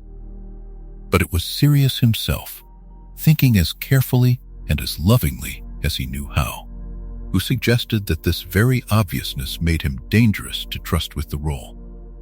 If Voldemort came looking for the secret keeper, he reasoned he would come looking for Sirius first. So, in a choice made quietly and out of love, the Potters turned instead to Peter Pettigrew, a smaller, quieter member of their old circle of friends, someone so easy to overlook that surely, no one would think to suspect him at all. It felt, at the time, like the safest kind of secret. It felt like protection layered on protection. It was not. Peter Pettigrew had already turned, frightened, and drawn toward what he believed was the winning side. He had gone to Voldemort in secret and offered him the one thing that could undo everything the Potters had built to keep themselves safe. He gave up the address. And so, on Halloween night, with the village settled into darkness and the cottage windows glowing faintly with warmth, Voldemort walked the short path to the Potter's door, knowing exactly where he was going. What happened next unfolded in only a few minutes, though those minutes would echo for years afterward through the whole of the wizarding world. James Potter, hearing the danger arrive, did not run.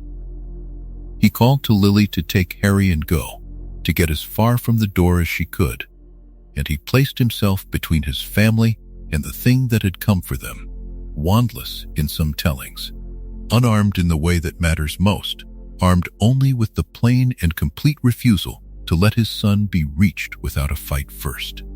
It was not enough to stop what was coming. James was killed there, in the hallway of the home they had tried so hard to keep hidden, and Voldemort moved on, up the stairs, toward the room where Lily stood with Harry. She had the seconds James had bought her, and she did not use them to flee. She could have stepped aside. She was told, in that quiet, terrible way villains sometimes still offer a choice, that she did not have to die, that only the child was wanted. And she would not move. She stood in front of Harry's crib with nothing but herself between her son and the wand pointed at him, and she stayed there. And she was killed too, still standing, still shielding him, right up until the last moment. It is worth resting on this for a moment, gently, because it matters more than almost anything else in this whole long story. What Lily did in that room was not magic, in the way spells are magic, not something drawn from a wand or a book. It was love, offered completely and without reservation, the oldest and least understood power in the wizarding world. And it did something that night that no one, not even Voldemort, fully understood was possible.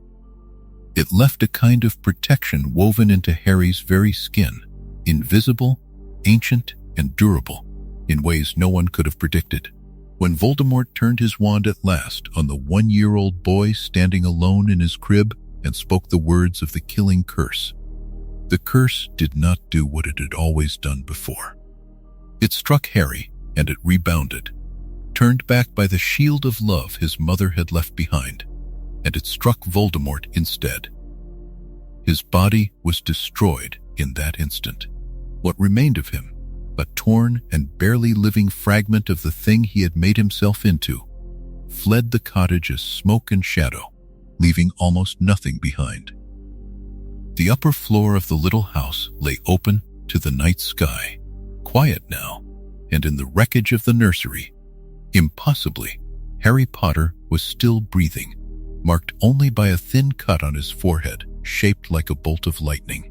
Word travels strangely and quickly in the wizarding world, and it was not long before others arrived at the ruined cottage.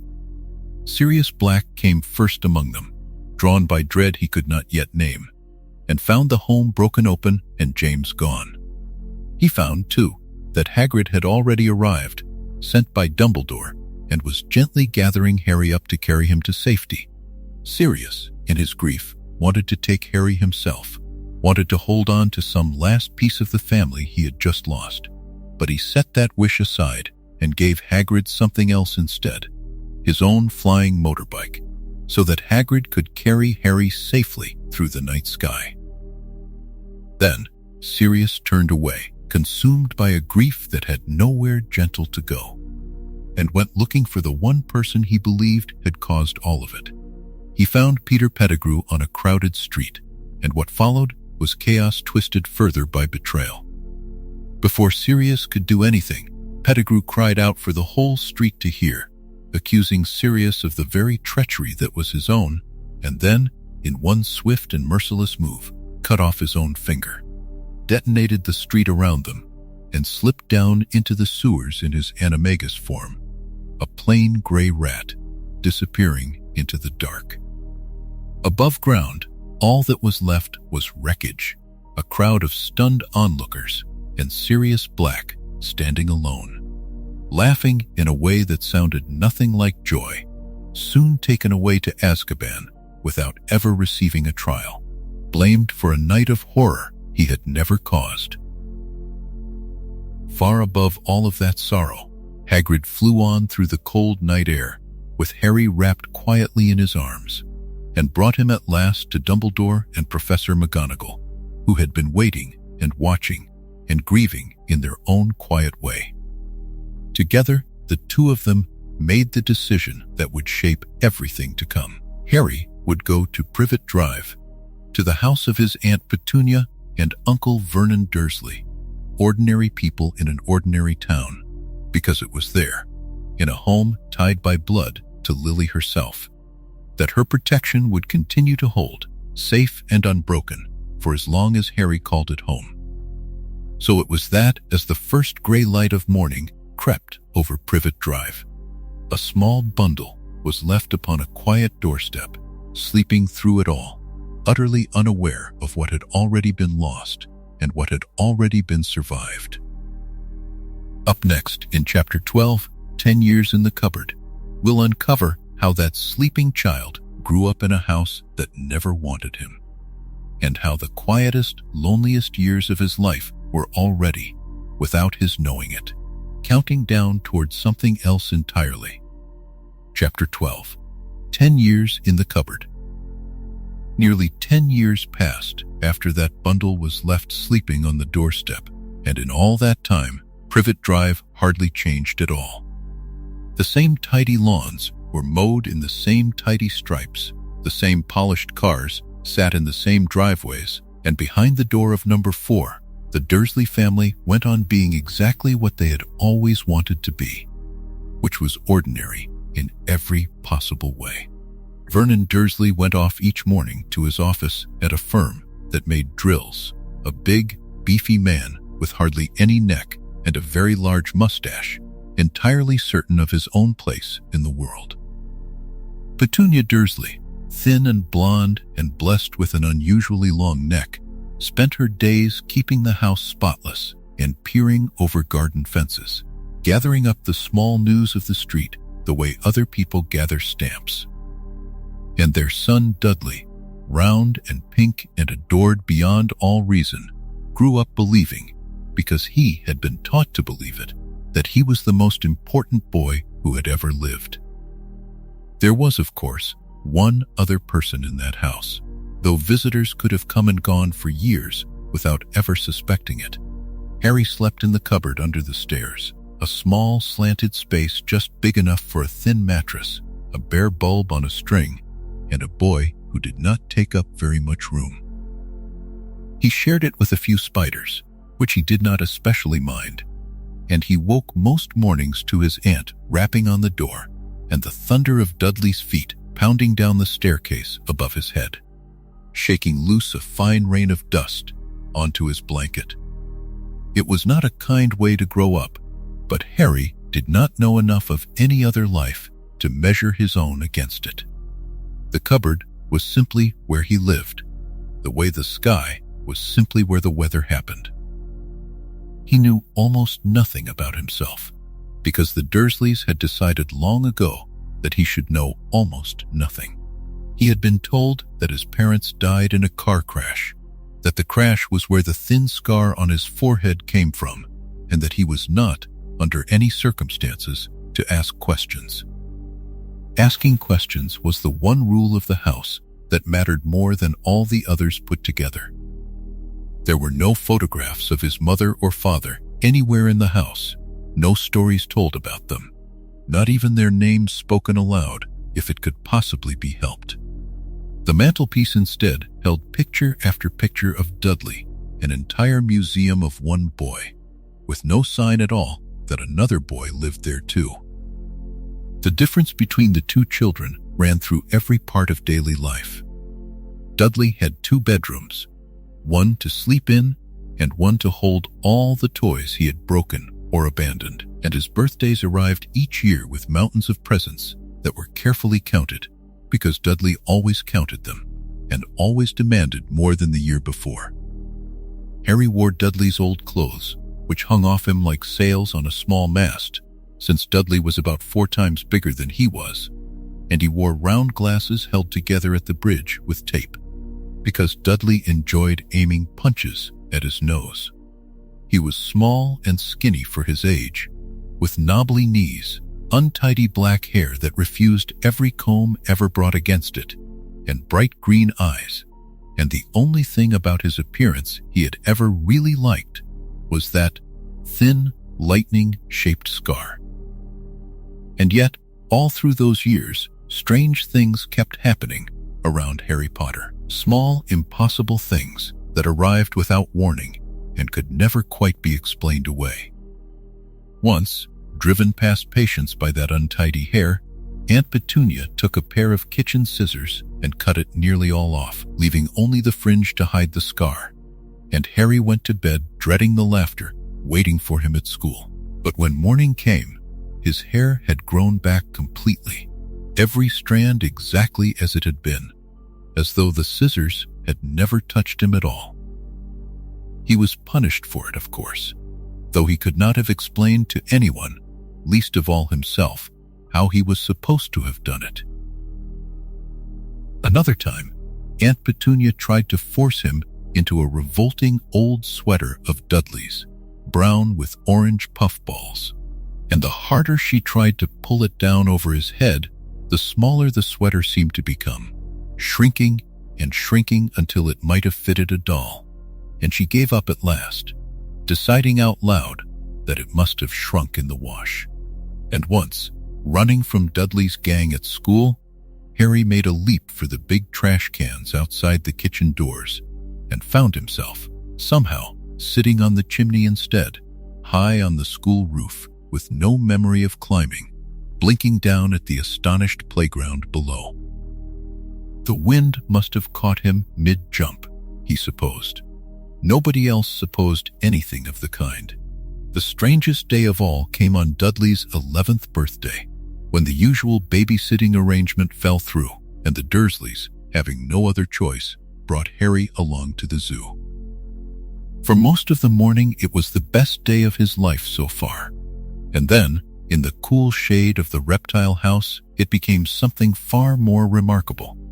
Harry stopped in front of a huge Brazilian boa constrictor, drowsing behind its glass, and as he stood there, the snake raised its head and looked at him, and Harry found, to his slow amazement, that he could understand it, and that it seemed to understand him.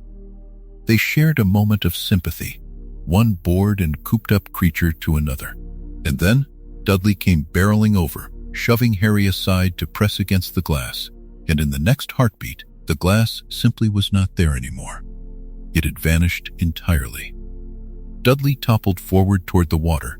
The great snake slid out past him onto the floor, snapping playfully at ankles as it went, and it made its unhurried way toward the exit while visitors scattered, bound, as Harry could have sworn it told him, for Brazil. Harry was punished for that too, shut away in the dark of his cupboard for longer than ever before, and even then he could not have told anyone what had really happened, or why these things gathered around him like weather. 10 years had passed since a sleeping child was left on that doorstep. 10 years of dust and spiders and hand-me-down clothes, and the boy in the cupboard had no idea that he was famous, no idea that his name was known in households he had never seen, no idea that far beyond Privet Drive, an entire hidden world was patiently keeping track of the days until he turned 11. Up next, in Chapter 13, The Letters from No One, will uncover how a flood of envelopes addressed in emerald green ink finally found the boy no letter was ever supposed to reach. Chapter 13, The Letters from No One. It began, as so many strange things do, with something perfectly ordinary. One summer morning, on the doormat of number 4, Privet Drive, there lay an envelope of thick yellowish parchment, addressed in emerald green ink to Mr. H. Potter, the cupboard under the stairs. No one had ever written to Harry in his life, and the address alone was proof that whoever had sent it knew exactly where he slept. Harry never got to open it. Vernon Dursley took one look at the envelope, went a remarkable shade of gray, and destroyed it. And from that moment, the house on Privet Drive entered a state of siege that it would lose completely. The next day, more letters came. Then, more again. The Dursleys nailed shut the mail slot, and the letters found their way in through the cracks around the door. They came rolled inside the eggs delivered to the house. They came by the dozen, then by the score, and one unforgettable Sunday. A day Vernon had celebrated precisely because no post comes on Sundays. Dozens of them came thundering down the chimney and shot around the kitchen like a flock of determined birds, while Harry leapt to catch one and was wrestled away before he could read a single line. Whoever was writing did not tire and did not miss. When Harry was moved out of the cupboard and into Dudley's second bedroom, the very next letters were addressed to the smallest bedroom, as though the sender were watching the house with a patient and unblinking eye. That was what finally broke Vernon Dursley's nerve. He packed the family into the car and simply drove, turning at random, doubling back, muttering to himself about shaking them off, and the letters followed to every hotel and lodging along the way, addressed each time with impossible accuracy. In the end, he took his family out across dark water, to a bare rock far off the coast, to a leaning one-room shack that smelled of seaweed, convinced that no postman on earth could reach them there. A storm came up that night, rattling the walls, and Harry lay on the cold floor beneath a thin blanket, watching the minutes pass on Dudley's glowing watch, counting down to midnight. Because at midnight, he would turn 11 years old. He drew a birthday cake in the dust on the floor, wished himself a happy 11th birthday as the second hand swept upward, and at the exact stroke of midnight, someone knocked on the door hard enough to shake the whole shack. The door did not survive the visit. It came right off its hinges, and through the gap stepped a man so enormous he had to stoop nearly double, with a wild tangle of black hair and beard, and yet everything about him, from the squashed birthday cake he produced from inside his coat to the way he greeted Harry, spoke of warmth rather than menace. This was Rubeus Hagrid, keeper of keys and grounds at Hogwarts, the same huge figure who had carried a sleeping baby out of the ruins of Godric's Hollow almost 10 years before, come now to finish a delivery that no storm and no stubborn uncle was going to prevent. What Hagrid told Harry in that shack over the protests of the Dursleys changed the shape of the boy's entire life in the space of a few minutes. Harry learned that he was a wizard and had always been one, that the odd, unexplained things that happened around him had been magic surfacing on its own. He learned that his parents had not died in a car crash, as the Dursleys had always claimed, but had been murdered by the darkest wizard of the age, and that he himself, as a baby, had somehow survived the curse that killed them, which was why every witch and wizard in Britain knew his name, and why the scar on his forehead had never faded. And he learned that a place was waiting for him, and had been waiting since the day he was born, at Hogwarts School of Witchcraft and Wizardry. The next day, Hagrid took him shopping, and the world opened like a door. Behind a grubby little London pub called the Leaky Cauldron, where strangers pressed forward to shake Harry's hand, a tapped pattern of bricks unfolded into Diagon Alley. A crooked street piled high with cauldrons and owls and broomsticks and everything an 11-year-old wizard could need. At Gringotts, the goblin-run bank buried deep beneath the street, Harry discovered that his parents had left him a small fortune in gold, heaped in a vault that had been his all along while he wore Dudley's cast-off clothes. And in the narrow, dusty shop of Mr. Ollivander he found, or was found by, his wand, Holly, in phoenix feather, 11 inches, after trying and failing with dozens of others. Ollivander, who remembered every wand he had ever sold, told him something curious and unsettling as he wrapped it. The phoenix whose feather lay inside Harry's wand had given exactly one other feather, and that feather sat inside the wand that had given Harry his scar. The two wands were brothers, and Ollivander murmured that they could expect great things from the boy. For the owner of that other wand had done great things too. Terrible, yes, but great. And for Harry's birthday, Hagrid bought him a snowy owl, white as the moon, whom Harry would name Hedwig, the first birthday present he could remember ever receiving. A month later came King's Cross Station, and one final piece of magic hiding in plain sight. The ticket Hagrid had left him said Platform 9 3/4, a platform no sign anywhere admitted to, and Harry stood stranded between platforms 9 and 10 until a passing family of redheads, a kind-faced mother herding her sons, showed him the trick of it.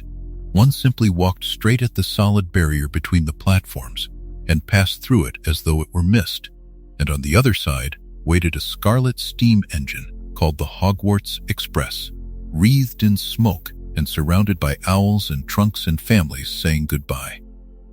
On that train, rattling north through fields and woods toward his first year, Harry's new life truly began. The youngest of the red-headed boys, Ron Weasley, took the seat opposite him, and over a shared heap of chocolate frogs and every flavor beans, the two of them settled into an easy companionship that would carry them through everything to come.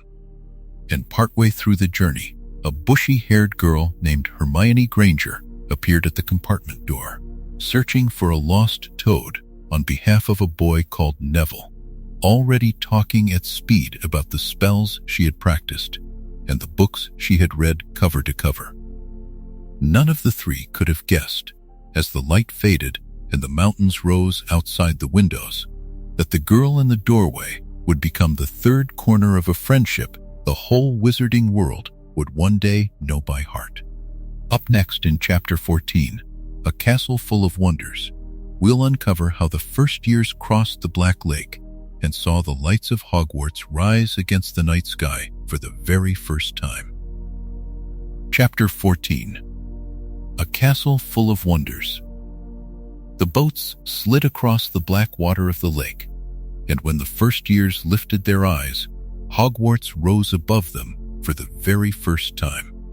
A mountain of towers and turrets and lit windows stacked against the night sky, and Harry Potter, who had spent 10 years in a cupboard under the stairs, understood in that moment that the world was far larger and far stranger than he had ever been permitted to imagine. Inside, the newcomers were led up into the entrance hall by Professor McGonagall, and then through the great doors into the great hall itself, where hundreds of students sat waiting beneath thousands of floating candles, and where the ceiling overhead was not a ceiling at all, but a perfect, enchanted image of the starlit sky outside, so that the whole room seemed to open upward into the night. At the front of the hall sat a battered, patched, and ancient wizard's hat upon a stool, and one by one the first years were called forward to put it on, so that the sorting hat could look into their minds and place them in one of the 4 houses of the school. When Harry's turn came, the hat took longer with him than he expected. It murmured to him alone about the courage it could see, and the good mind, and the thirst to prove himself, and it suggested that Slytherin could help him on the way to greatness. Harry, who had already heard whispers about that house and the dark wizards it had produced, held one thought in his mind as hard as he could, the plain wish not to be placed there, and the hat chose to honor it. It announced Gryffindor to the whole hall, and the table draped in red and gold erupted, and Harry sat down among strangers who were already cheering his name, in front of plates that filled themselves with more food than he had ever been allowed to eat in his life. The castle itself turned out to be a living puzzle. There were 142 staircases at Hogwarts, and many of them moved, swinging from one landing to another, according to no schedule anyone had ever managed to learn, so that the route to breakfast on Monday might simply not exist on Tuesday. There were doors that refused to open unless asked politely, doors that were not really doors at all, but solid walls pretending, steps that vanished halfway up so that students had to remember to jump, and portraits along every corridor whose painted occupants wandered out of their frames to visit one another and gossip about the people walking past. Ghosts drifted through the walls, and the resident poltergeist dropped things on unsuspecting heads. The lessons were their own kind of wonder. In charms, the tiny Professor Flitwick, so small he stood on a pile of books to see over his desk, taught them to make objects fly and squeaked with delight when spells went well. And down in the dungeons there was potions, taught by Professor Snape, a class that ran cold from the very first day. Snape spoke of the subtle science of potion making in a voice barely above a whisper, and then turned on Harry with pointed questions no first year could have answered, taking points from Gryffindor for failures Harry had not yet had the chance to commit. Whatever lay behind that hostility, Harry simply added it to the list of the castle's mysteries and carried on. Flying, though, was where Harry discovered something that belonged entirely to him. In his very first lesson, without ever having touched a broomstick before, he rose into the air to retrieve a stolen keepsake and found that flight came to him as naturally as walking, as though the broom were an extension of his own body. Professor McGonagall, watching from a window, did not punish him for breaking the rules. Instead, she marched him off to meet the captain of the Gryffindor Quidditch team, and Harry became the youngest house player in a century, the Seeker, the one whose whole job was to catch a tiny winged golden ball before anyone else could. When a mysterious package arrived at breakfast containing a Nimbus 2000, the finest racing broom of its day, Harry began to understand that at Hogwarts there were people who wanted him to succeed. Then came Halloween, and with it a mountain troll, 12 feet of gray skin and dim violence, let loose in the school and cornering a first-year girl named Hermione Granger in the bathrooms. Harry and Ron Weasley who until that night had found Hermione mostly exhausting, went after her instead of running to safety, and between Ron's first successful levitation charm and a great deal of luck, the troll went down. There are some things, the story goes, that cannot be shared without ending up liking each other, and knocking out a mountain troll is one of them. From that night forward, the three of them were inseparable, and the friendship formed in that wrecked bathroom would go on to shape the fate of the entire wizarding world. That same year, wandering the castle after dark, Harry found a forgotten room containing a tall mirror framed in gold, and in its glass he saw his mother and father standing behind him, smiling at him, real enough to break the heart. It was the Mirror of Erist, which shows not the future and not the truth, but only the deepest desire of the one who looks into it. And Dumbledore himself came one night to explain that men had wasted away before that glass, and that it does not do to dwell on dreams and forget to live. The year ended with a secret. Beneath the school, guarded by a giant three-headed dog and a series of enchantments, lay the Philosopher's Stone, a legendary object that could grant unending life, and someone inside the castle was hunting it on behalf of a master who was not as dead as the world believed. It was Professor Quirrell, timid and trembling, who carried what remained of Voldemort with him. And when Harry finally stood between him and the stone, Quirrell found that he could not touch the boy at all. The protection Lily Potter had left in her son's skin on the night she died burned any vessel of Voldemort that laid hands on him, and the danger collapsed under the weight of a mother's old, unbroken love.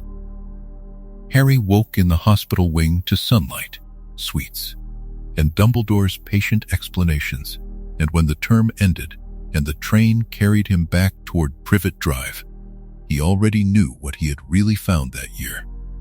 It was not fame, and it was not adventure. For the first time in his life, Harry Potter had a home, and the castle would be waiting for him when summer released him again. Up next, in Chapter 15, The Chamber Reopened, we'll uncover how a voice in the walls and a warning written in red would wake a legend the castle had kept hidden for 50 years. Chapter 15. The Chamber Reopened. Harry's second year at Hogwarts announced itself strangely, long before the castle ever came into view. In the last weeks of that summer, a small and trembling house elf named Dobby appeared in Harry's bedroom at Privet Drive, wringing his hands, punishing himself for every sentence he spoke, bearing a warning. Terrible things, he insisted, were going to happen at Hogwarts that year, and Harry Potter must not go back. Dobby would not say who he served or what he knew, for the old magic binding house elves held his tongue as surely as any lock.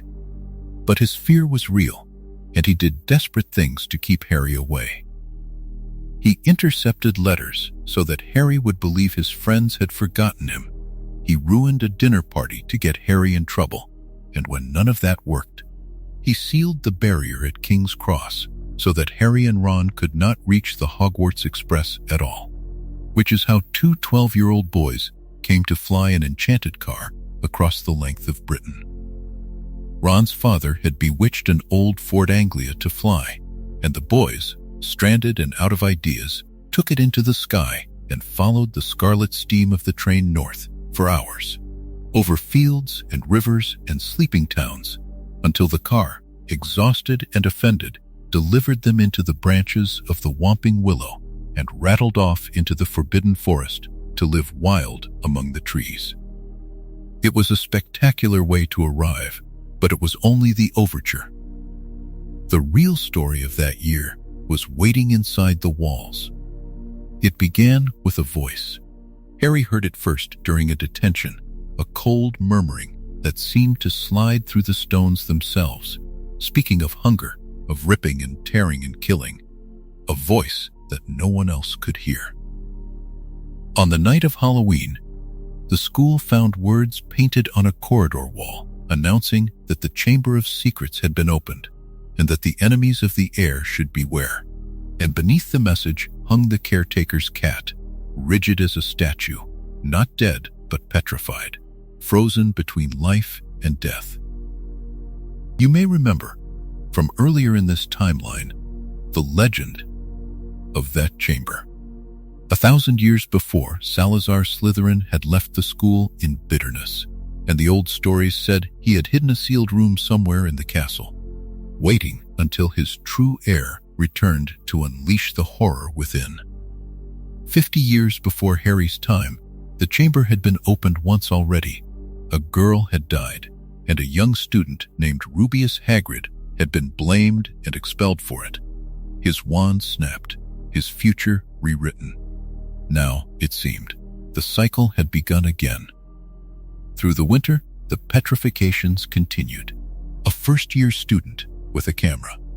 Then, Justin Finch Fletchley, and, astonishingly, the ghost known as Nearly Headless Nick, for whatever moved through the pipes of the school could harm even the dead. Later, Hermione herself was found petrified in the hospital wing, a mirror clutched in her hand, and she had been closest of anyone to the answer. Suspicion, meanwhile, had fallen on Harry, for at a dueling club he had revealed, without ever knowing he possessed it, the ability to speak to snakes, the language called Parseltongue, Slytherin's own signature gift, and students began to whisper that the famous Harry Potter might be the heir after all. The truth arrived by a stranger door. Harry came into possession of a small black diary, 50 years old, bearing the name T.M. Riddle, and when he wrote in it, the diary wrote back. More than that, it drew him bodily into a memory of Hogwarts half a century earlier, where a handsome and brilliant prefect of 16 showed him the night Hagrid was caught with a monstrous creature and blamed for a student's death. The memory was persuasive, elegant, and false in every way that mattered. For the 16-year-old boy preserved in those pages was Tom Marvolo Riddle, the same boy we watched grow up in an orphanage earlier in this story. The boy who would one day rearrange the letters of his own name into Lord Voldemort. The diary was not a record, but a trap, a preserved fragment of Riddle's own self. And though no one at Hogwarts yet had a word for such a thing, you and I do.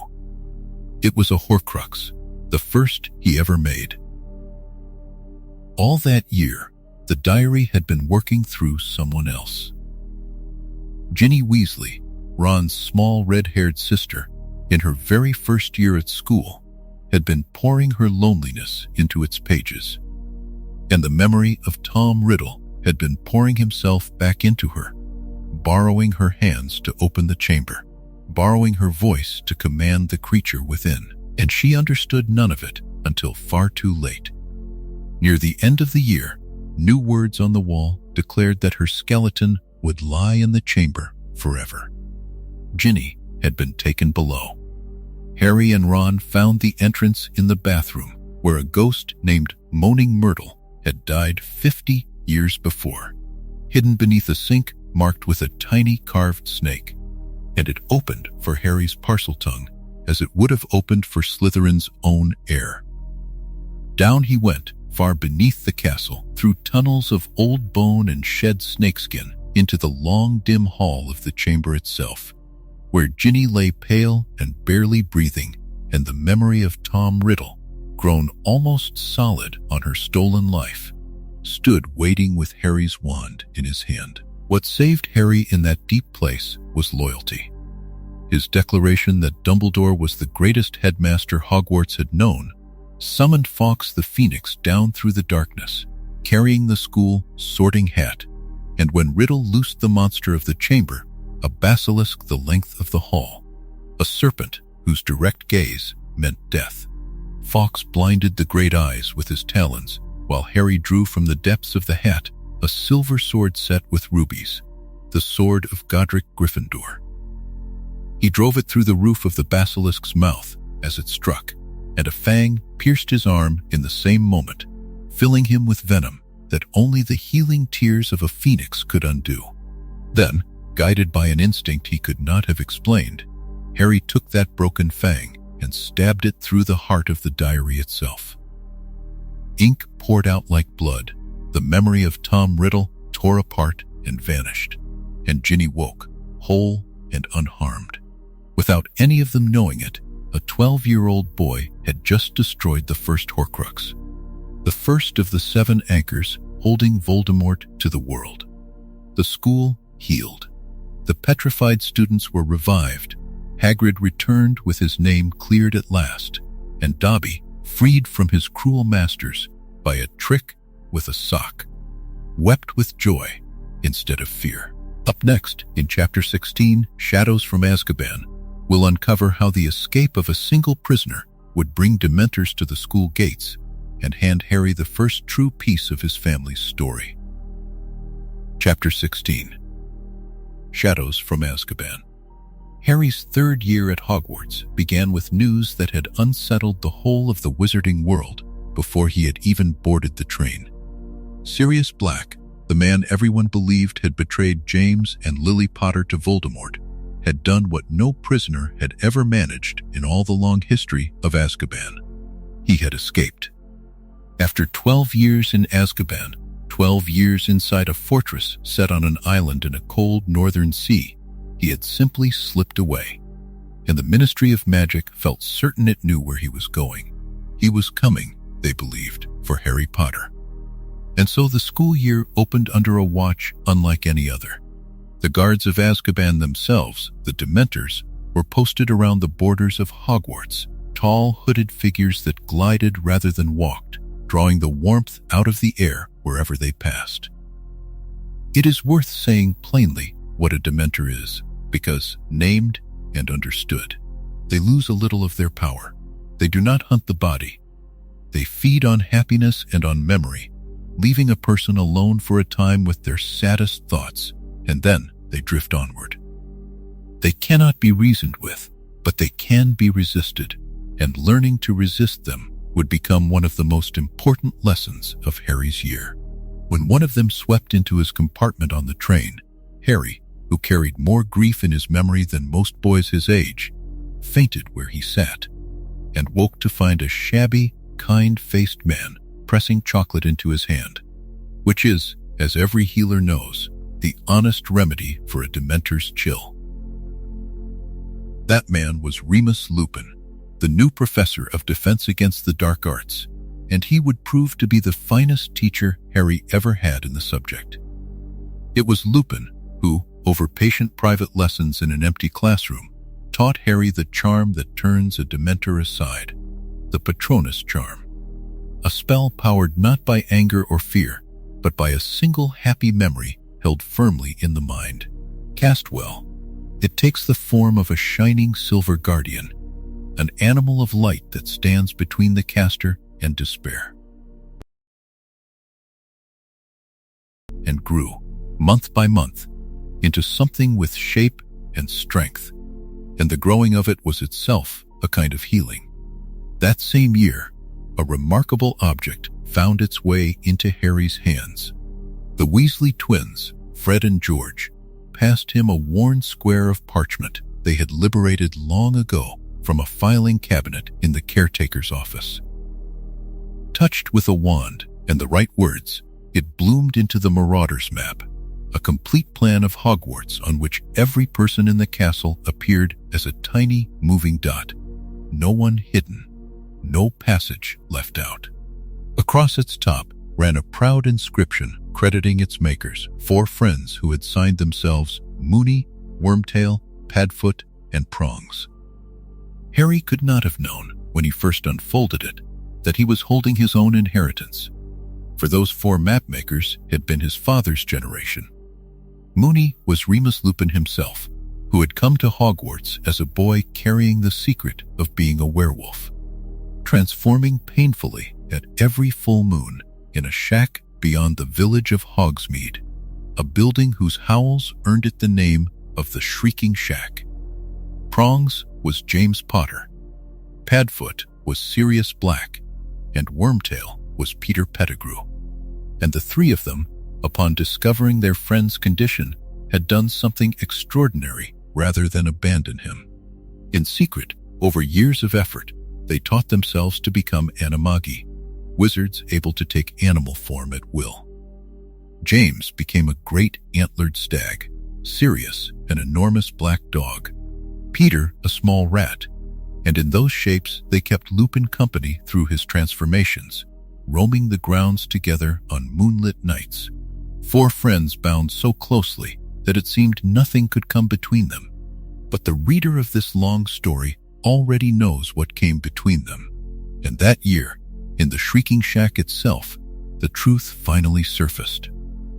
Through a tangled night that began with Ron's aging pet rat, Scabbers, being dragged into a tunnel beneath a violent old tree called the Whomping Willow, Harry, Ron, and Hermione came face to face with Sirius Black at last, and with Lupin beside him, and heard the story told true for the first time.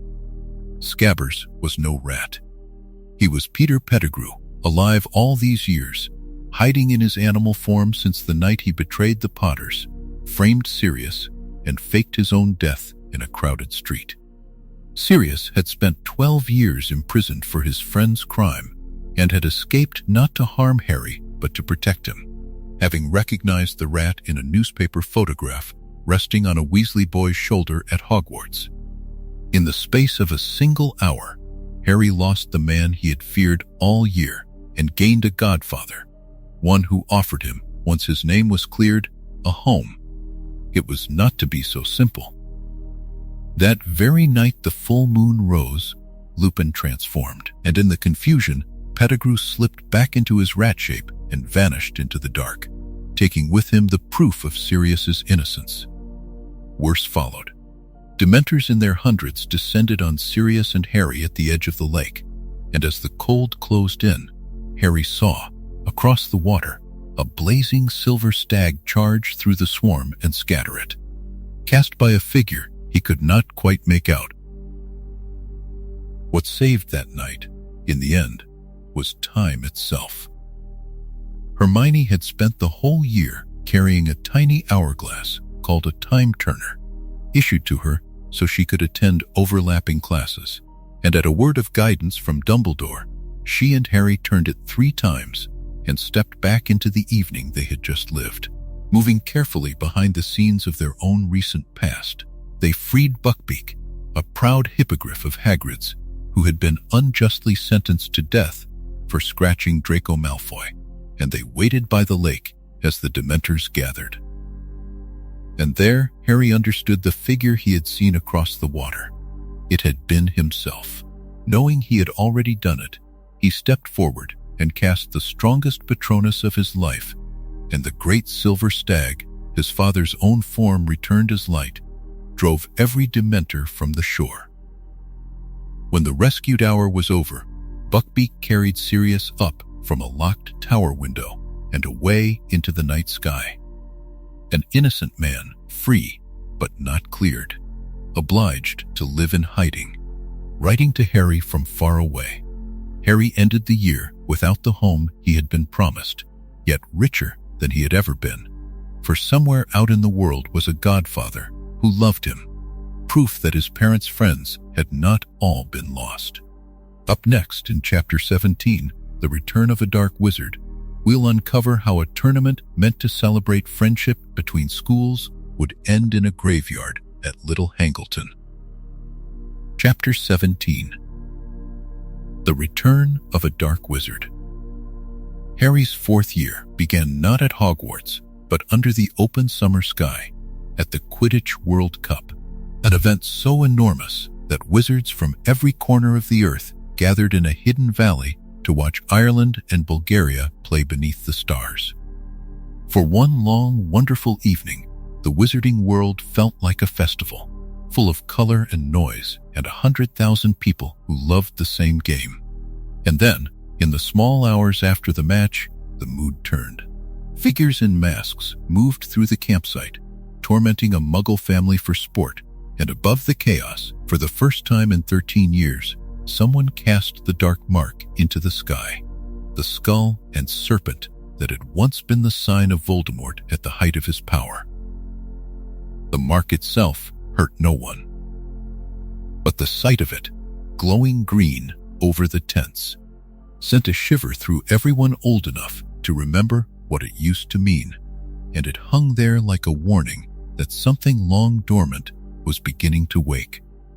Back at school, the year brought a distraction grand enough to push that warning to the back of most minds. Hogwarts was to host the Triwizard Tournament, an ancient and famously dangerous competition between three great schools of magic. Revived after centuries of retirement, students from Beauxbatons and Durmstrang arrived in style. One delegation by flying carriage, the other rising out of the lake in a ghostly ship, and an impartial judge was set at the heart of it all.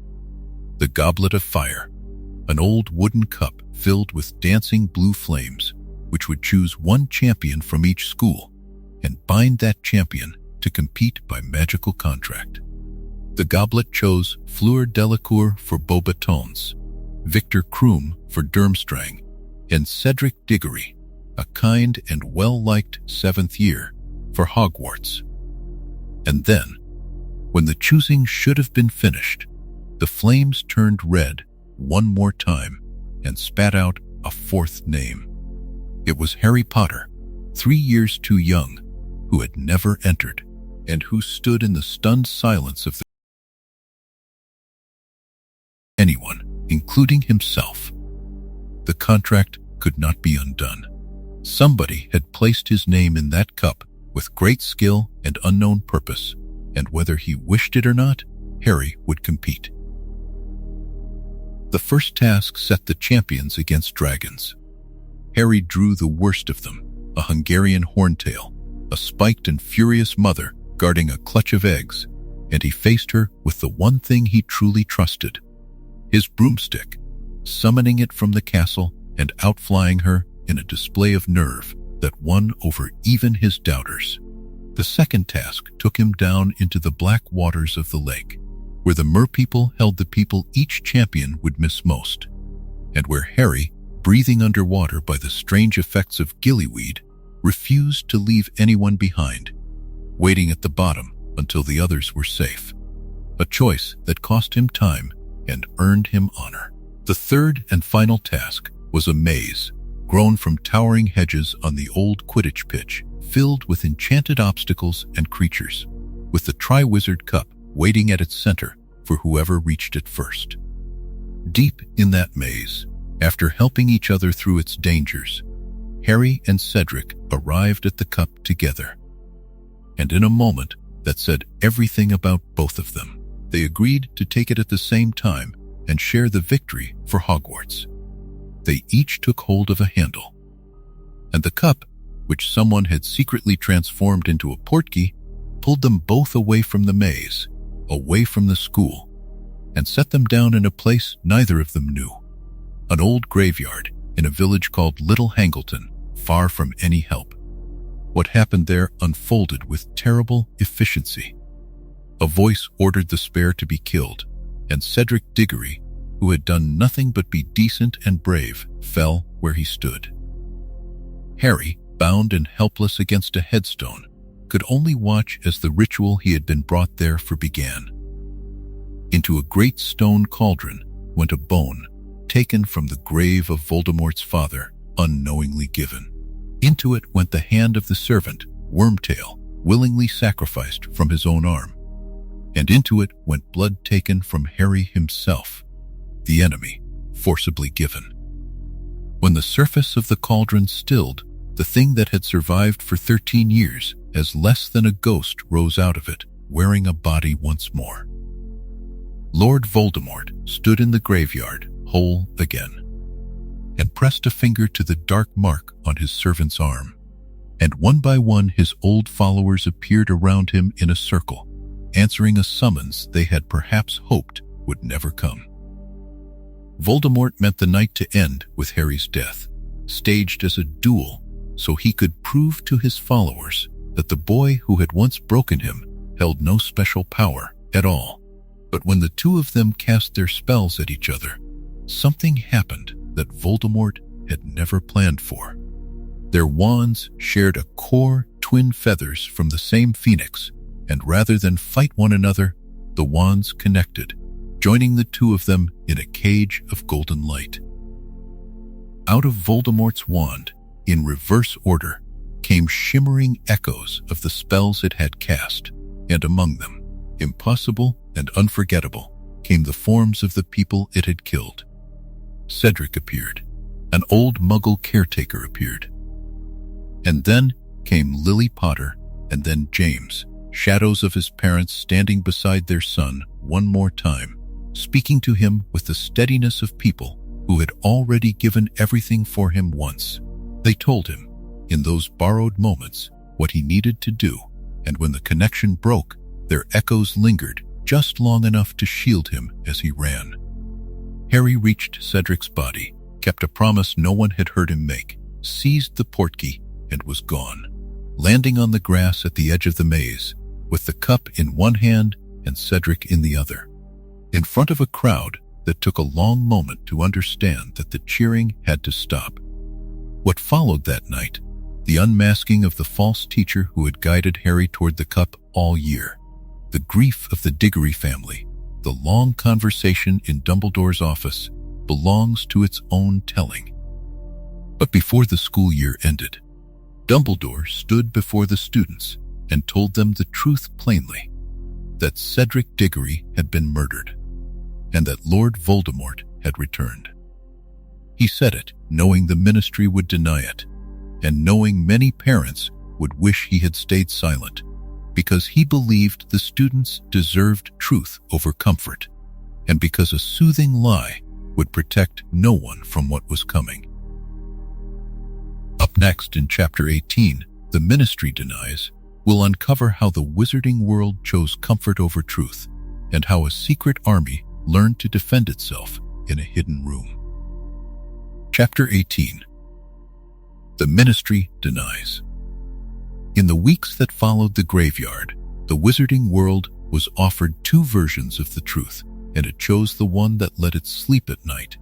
Cornelius Fudge, the Minister for Magic, could not bring himself to believe that Voldemort had returned, and so the ministry settled instead into a long, deliberate campaign of denial. The Daily Prophet became its instrument. Week after week, the paper chipped away at the only two people insisting on the truth, painting Dumbledore as a foolish old man past his prime and Harry as a confused, attention-seeking boy who told wild stories. It was a slow and patient kind of unkindness, and by the end of the summer, a great many witches and wizards who had never met Harry Potter had quietly made up their minds about him.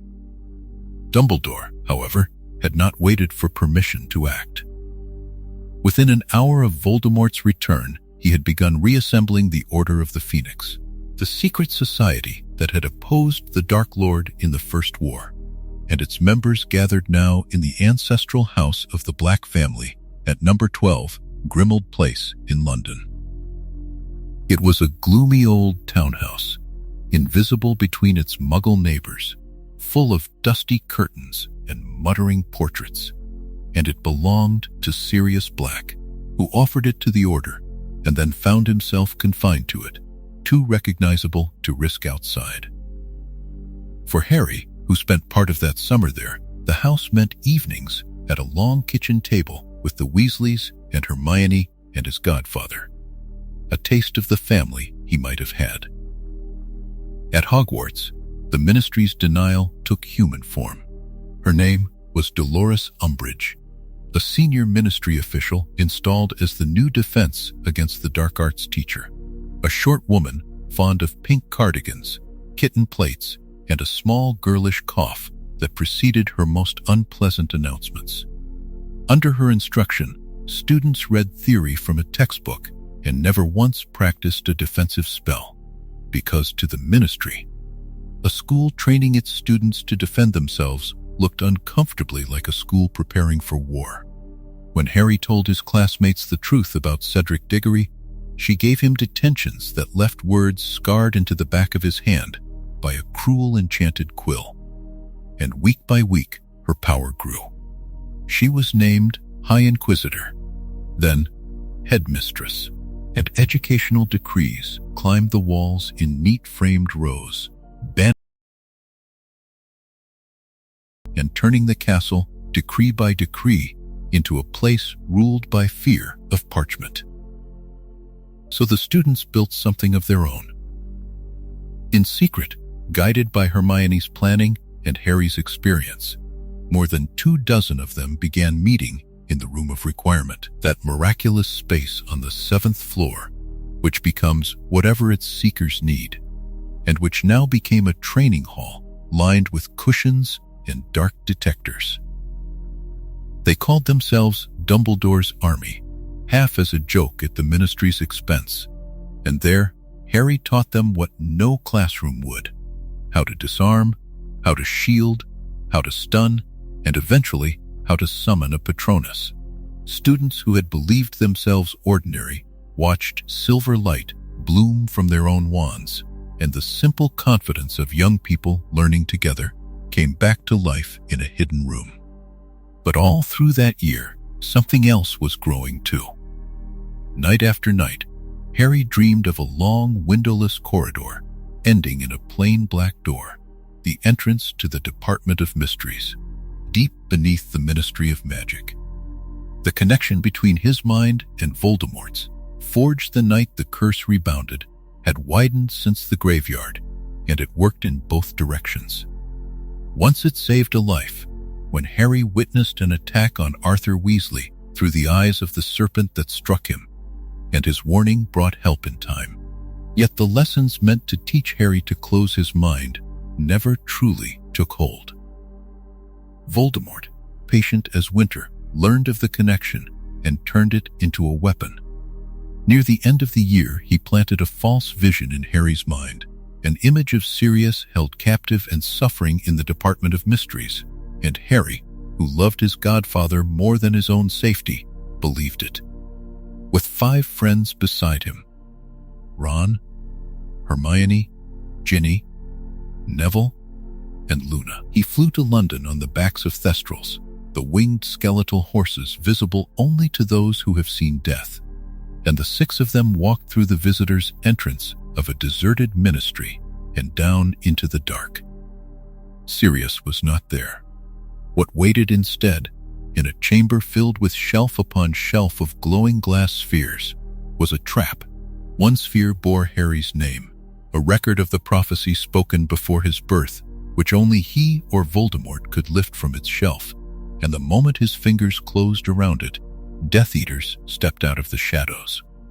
What followed was a running battle through the strangest rooms in the wizarding world. A chamber of drifting planets, a room where time itself swam in bell jars, an amphitheater built around an ancient stone archway hung with a tattered veil. 6 students held off a dozen of Voldemort's most dangerous followers far longer than anyone could have expected. And somewhere in the chaos, the prophecy slipped and shattered on a stone step, its secret dissolving into the air, heard by no one. Then, the Order of the Phoenix arrived, and among them came Sirius, fighting his way to his godson's side, laughing as he dueled in the first open fight he had been allowed in years. He was struck by a curse from his own cousin, Bellatrix Lestrange, and he fell backward through the ancient archway past the veil and did not come out the other side. There was no wound and no cry, only an absence where a moment before there had been a whole person, as though he had slipped through a doorway into a room no one living can enter. Harry could not accept it at first, and perhaps, in a way, that was the kindest thing about it, that it looked so much like leaving and so little like an ending. Voldemort himself came for the prophecy at last, and in the Ministry's atrium he met the one wizard he had ever feared. The duel between Dumbledore and the Dark Lord shook the golden fountain to pieces. Fire against water against shields of shining light. And when Voldemort tried instead to possess Harry from within, he found the boy's grief for Sirius unbearable to inhabit, and fled.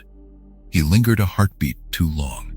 Cornelius Fudge arrived with his Aurors just in time to see Lord Voldemort standing in the middle of the Ministry of Magic, and the year of denial collapsed in a single glance. By morning, the prophet had reversed itself entirely. The wizarding world knew the truth it had refused for so long, and Harry, hollowed and heartsick, learned at last from Dumbledore the full contents of the prophecy, that neither he nor Voldemort could truly live while the other survived. Up next in Chapter 19, The Half-Blood Prince's Lessons will uncover how Dumbledore finally opened the door to Voldemort's past, one silver memory at a time. Chapter 19, The Half-Blood Prince's Lessons. Harry's 6th year began with an invitation unlike any he had received before. Dumbledore himself came to collect him from the Dursleys' house, and over the months that followed, the headmaster opened his office to Harry for a series of private lessons that involved no spells at all.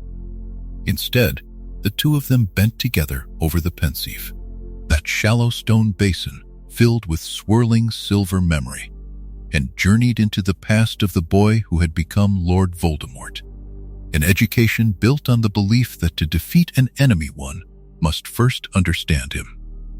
So Harry watched the story unfold, memory by memory.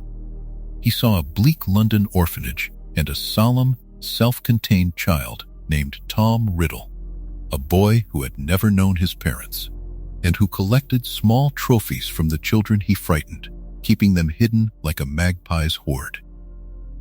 He saw the wretched Gaunt family, the last decayed remnant of Salazar Slytherin's line, living in squalor with two treasures they barely understood: an old ring bearing a black stone and a golden locket marked with a serpent.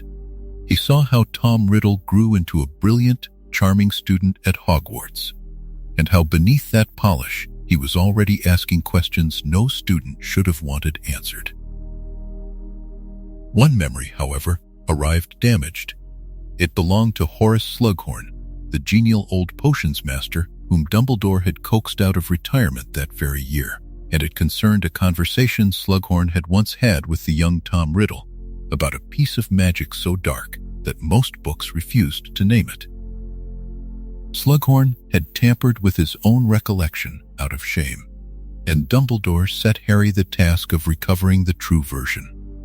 In time, with a little luck and a great deal of persistence, Harry succeeded, and the true memory revealed the word that shaped everything that followed. The word was Horcrux, an object in which a dark wizard hides a torn fragment of his own soul, so that even if his body is destroyed, he cannot fully die. And Riddle, in that long-ago conversation, had asked not about making one Horcrux, but about making 6, so that his soul would be split into 7 pieces. Here at last was the answer to how Voldemort had survived the night his curse rebounded. He had anchored himself to the world in hidden objects, and until every one of them was found and destroyed, he could not truly be killed. 2, Dumbledore explained, were already gone: the diary that Harry had pierced with a basilisk fang years before, and the gaunt ring, which Dumbledore had tracked down. The withered, blackened hand the headmaster carried that year, the one he kept tucked in his sleeve, was the price of that victory, the mark of a curse that even his skill could only slow. While these revelations gathered in the quiet of the headmaster's office, Harry's daily life had taken on an unexpected charm. Assigned a battered second-hand potions textbook, he found its margins crowded with handwritten improvements and inventive spells, the private notes of a former student who signed himself the Half-Blood Prince. Following the prince's scribbled shortcuts, Harry rose from an average potions student to the star of Slughorn's class, and he grew fond of the unknown author, even as Hermione warned him that trusting an anonymous book had gone badly for people before. And all year, at the edge of Harry's attention, Draco Malfoy was disappearing into himself. Pale, hollow-eyed, and secretive, Draco slipped away for hours into the room of requirement, laboring over a broken vanishing cabinet whose twins stood in a shop in Nocturne Alley. A pair of enchanted wardrobes that, if repaired, would form a hidden passage into the castle itself. Harry suspected him constantly and was believed by almost no one, for it seemed impossible that a 16-year-old had been given a true mission by Voldemort. But he had. Draco was working under a threat against his family, a boy drowning in a task he had never really wanted.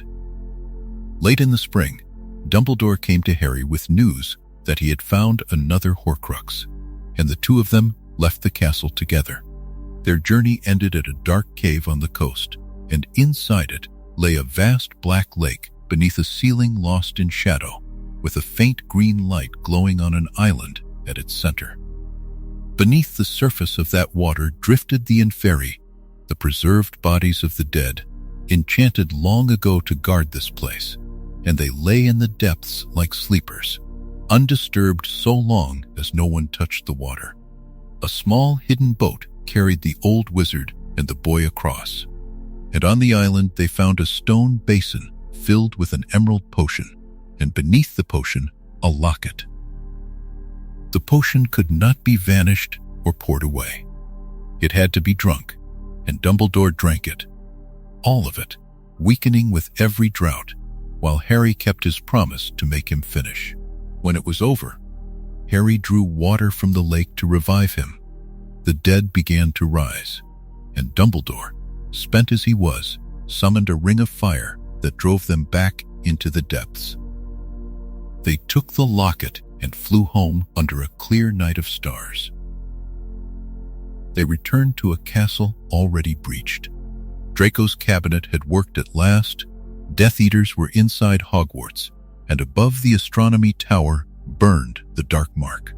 At the top of that tower, Dumbledore, barely able to stand, used his last free moment to freeze Harry out of sight beneath the invisibility cloak, choosing to protect his student rather than defend himself. Draco disarmed him, but could not do more, and when Severus Snape arrived, Dumbledore spoke his name almost like a request. Snape raised his wand, and the greatest wizard of the age fell from the tower, and the phoenix song that rose over the grounds in the days afterward seemed to carry the grief of the whole castle in a single, unbroken voice. It felt less like an ending than a farewell, though no one could yet understand why. Dumbledore was laid to rest beside the lake he had loved, before centaurs and merpeople and witches and wizards from every walk of life, and a white marble tomb rose over him where the water could catch the light. Harry learned in those last days that the half-blood prince, whose notes he had treasured all year, had been Snape himself, and standing by the lake, he made his decision. He would not return to Hogwarts. The locket from the cave had proven to be a fake, taken long ago by someone signing themselves with 3 initials, and the real Horcruxes were still out there, waiting. Dumbledore's work was unfinished, and Harry meant to finish it, and Ron and Hermione made it very clear that wherever that road led, he would not be walking it alone. Up next in Chapter 20, The Long Road to the Forest, we'll uncover how 3 friends left everything behind and carried the fight across the hills and forests of Britain. Chapter 20. The Long Road to the Forest. The summer of 1997 ended at a wedding. Bill Weasley married Fleur Delacour in a great marquee at the Burrow, under floating golden lanterns, with the war held at the edges of the evening like weather beyond the hills. For a few hours there was music and dancing and family, and then a silver lynx came gliding through the canvas walls, a Patronus carrying the voice of Kingsley Shacklebolt. The ministry had fallen. The minister was dead. They were coming. Within moments, the wards around the wedding were breaking, and Harry, Ron, and Hermione vanished together into the dark, 3 teenagers stepping out of the world they knew and into a year with no map. At first they sheltered in the old Black family house in London, and it was from there that they undertook something almost absurd in its daring. Wearing borrowed faces by means of polyjuice potion, they walked into the Ministry of Magic itself, now an occupied institution, where officials hunted Muggle-borns, and fear moved through the corridors like a draft. They had come for a locket, once Salazar Slytherin's, now a fragment of Voldemort's soul, worn as a trophy by Dolores Umbridge. They took it from around her neck in the middle of a hearing, freed the accused, and escaped by inches, losing their safe house in the process. From that day on, home was a tent. The tent moved with them across the wild places of Britain, from forests to moorlands to windswept cliffs above cold seas, never in one place long. They took turns wearing the locket, because destroying it was beyond them for now, and abandoning it was unthinkable, and the thing repaid them for carrying it. Whoever wore it felt heavier, angrier, more hopeless, as if the little golden case were leaning on the heart itself. Food was scarce, news was worse, and the search for the remaining Horcruxes ran aground on how little they actually knew. Under all of that weight, something in Ron gave way. The locket found the sorest places in him and pressed, and one night the argument that had been building for weeks finally broke open, and he walked out into the rain and did not come back. The tent felt enormous after that, and the silences in it were long. Harry and Hermione went on, because stopping was not among their choices. At Christmas time they came at last to Godric's Hollow, the village where Harry had been born, where his parents were buried, and where a monument to the Potters stood disguised in the village square. In the churchyard, on a snowy night with carols drifting from the church, Harry stood for the first time at the grave of Lily and James Potter, reading his own surname on the stone, while Hermione conjured a wreath of Christmas roses. Even that pilgrimage had been anticipated by the enemy. A trap was waiting for them in the village, and they escaped it barely, at the cost of Harry's wand, which broke beyond repair. One more loss in a season that seemed made of them. And then, in the forest of Dean, in the deep cold of that winter, hope arrived in the shape of a silver doe. The Patronus appeared among the trees, cast by someone who never showed themselves, and it led Harry to a small frozen pool in whose depths a shape glimmered. Lying under the ice was the sword of Godric Gryffindor, the one blade known to destroy Horcruxes, waiting there as if the story itself had placed it. Harry went into that freezing water wearing the locket, and the locket, sensing the sword, tried to drown him, and the hands that hauled him out belonged to Ron Weasley. Ron had been trying to return for weeks, and the Deluminator, the strange little device Dumbledore had left him, had guided him home, turning a voice, speaking his name into a ball of light that passed into his chest and pointed the way. It was Ron who then took the sword, faced the worst visions the locket could conjure against him, and struck it dead. Two friends stood in the winter forest afterward, and the third piece of Voldemort's soul, destroyed by their generation, lay broken at their feet. Soon after, a visit to Xenophilius Lovegood gave the quest its second thread. He told them an old wizarding fable, the tale of the three brothers, about three objects said to be gifts from Death himself: a wand that could not be beaten, a stone that could recall the dead, and a cloak that hid its wearer from Death's own sight.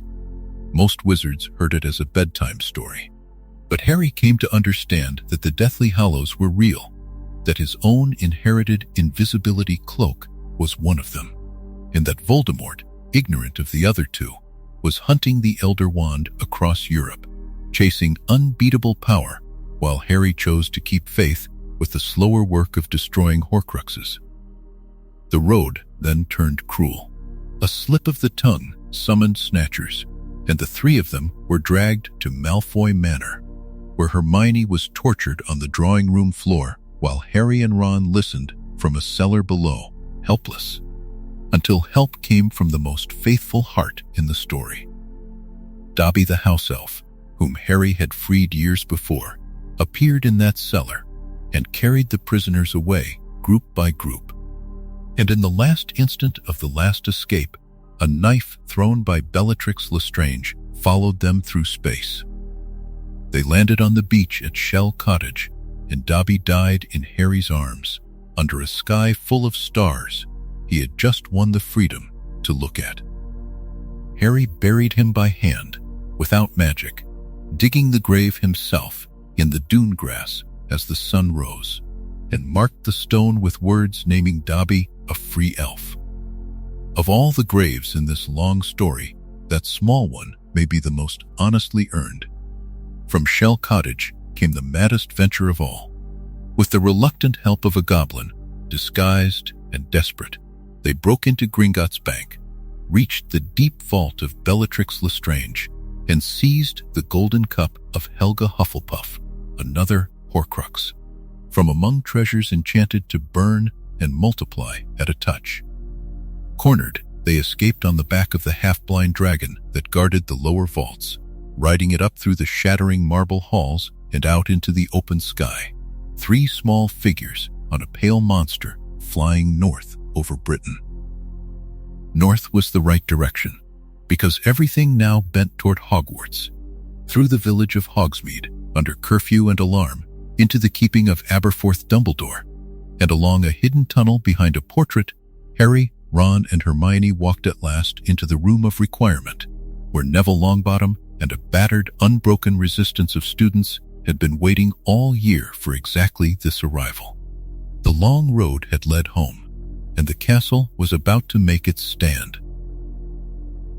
Up next, in Chapter 21, The Battle of Hogwarts, we'll uncover how the castle itself rose to defend its children on the 2nd of May, 1998.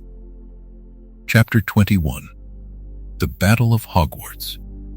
On the 2nd of May, 1998, as night settled over the Scottish hills, Hogwarts prepared to defend itself for the first time in its 1,000-year history. Professor McGonagall walked the corridors casting spells that had waited centuries to be used, and at her command the suits of armor stepped down from their plinths, the stone statues climbed from their alcoves, and the great gargoyles of the battlements shook the dust of ages from their shoulders and took up their posts. Around the whole castle, the teachers wove layer upon layer of protection, shimmering enchantments that rose from the towers and spread across the sky like a vast transparent dome. While below, students of age chose to stay and fight, joined by the Order of the Phoenix, by families, by everyone who had ever loved the school. The younger students were led away to safety. The defenders took their places at the windows, and outside, beyond the gates, the army of Lord Voldemort gathered in the darkness and waited for the protections to break. While the walls held, Harry searched.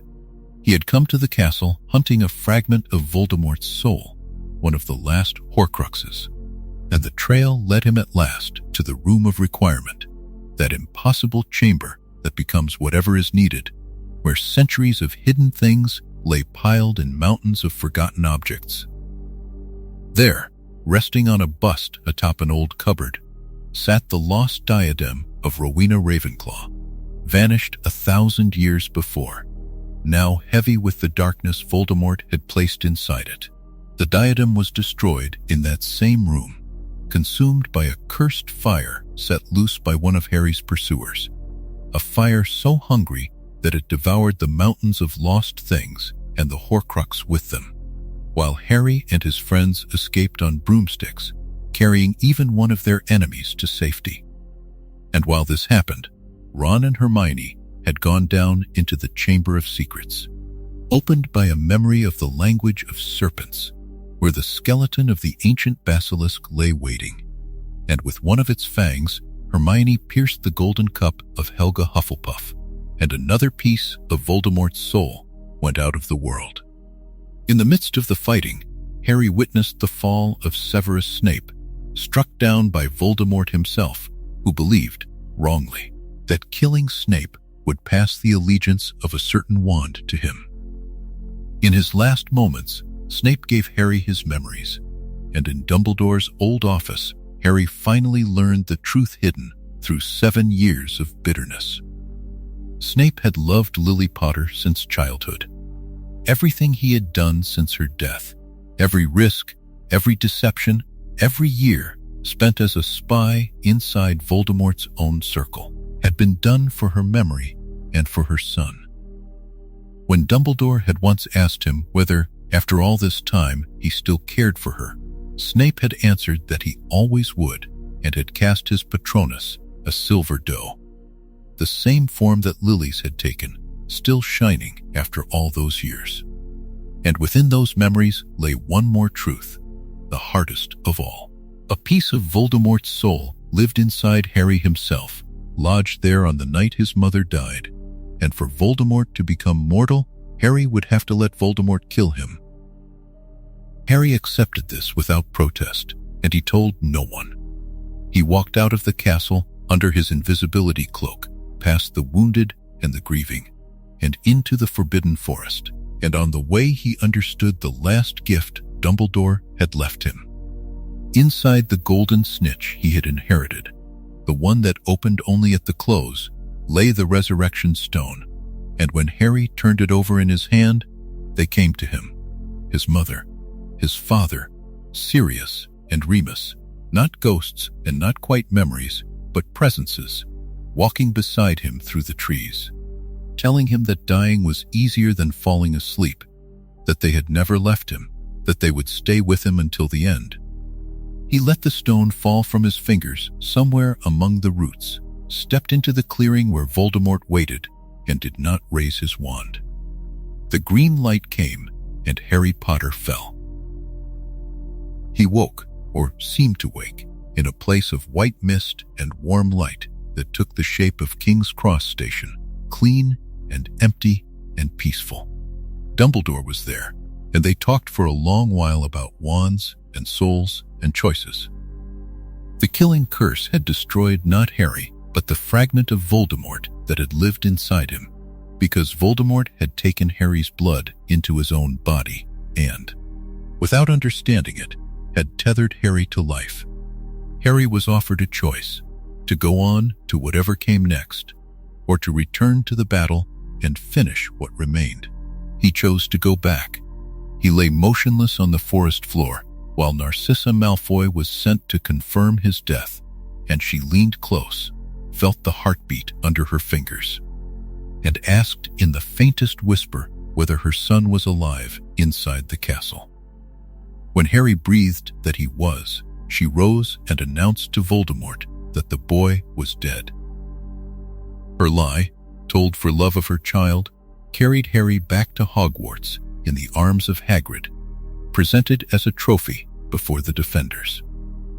And in that moment of grief, Neville Longbottom stepped forward, refused every offer Voldemort made him, and drew from the sorting hat the sword of Godric Gryffindor, and with a single stroke he cut the head from the great snake Nagini, the last Horcrux, and Voldemort became, at last, only a man who did not know he could die. The end came in the great hall as dawn broke over the grounds. Harry, alive and revealed, faced Voldemort alone in a wide circle of silent watchers, and explained to him, patiently, almost kindly, the things Voldemort had never troubled to learn. That sacrificial love lingers and protects, that the Elder Wand, the death stick of legend, had never truly belonged to him, because its allegiance had passed through disarmament from one hand to another until it rested, unknown to anyone, with Harry himself. When Voldemort cast the killing curse, and Harry cast a simple disarming spell, the Elder Wand refused to destroy its own master. The curse rebounded, and Tom Riddle fell to the floor of the hall he had once walked as a student, finished not by some greater magic, but by his own rebounding spell, as the first light of the 3rd of May came through the shattered windows. Then, slowly, the castle exhaled. The wounded were tended, the fallen were mourned and honored, and families sat together at the long tables of the great hall, no one caring anymore about houses or bloodlines. The sun climbed over the lake, the grounds shone green under the morning, and Hogwarts, scarred and broken and standing, began the long, patient work of becoming a school again. Up next, in Chapter 22, 19 years later, we'll uncover how the story finds its way back to platform 9 3/4, where a new generation waits to board the train. Chapter 22, 19 years later. The morning after the battle, the survivors did not scatter. They stayed, and they began to rebuild.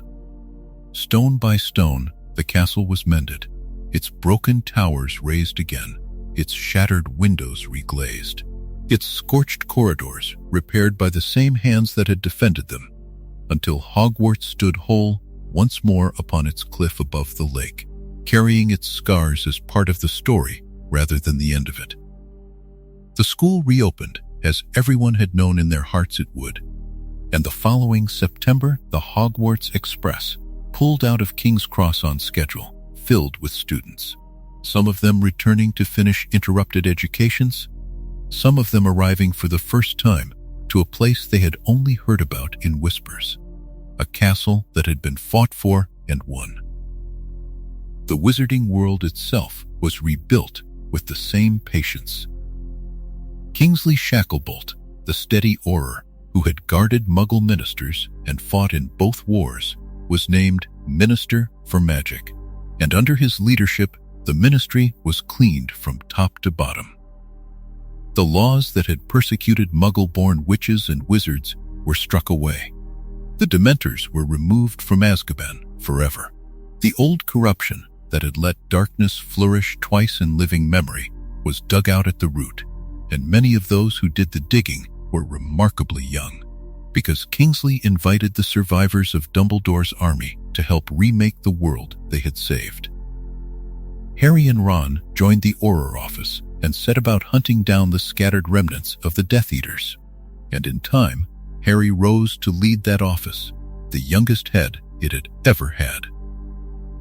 Ron eventually left to join his brother George at Weasley's Wizard Wheezes in Diagon Alley, helping turn the joke shop into a thriving family empire filled with hard-earned laughter.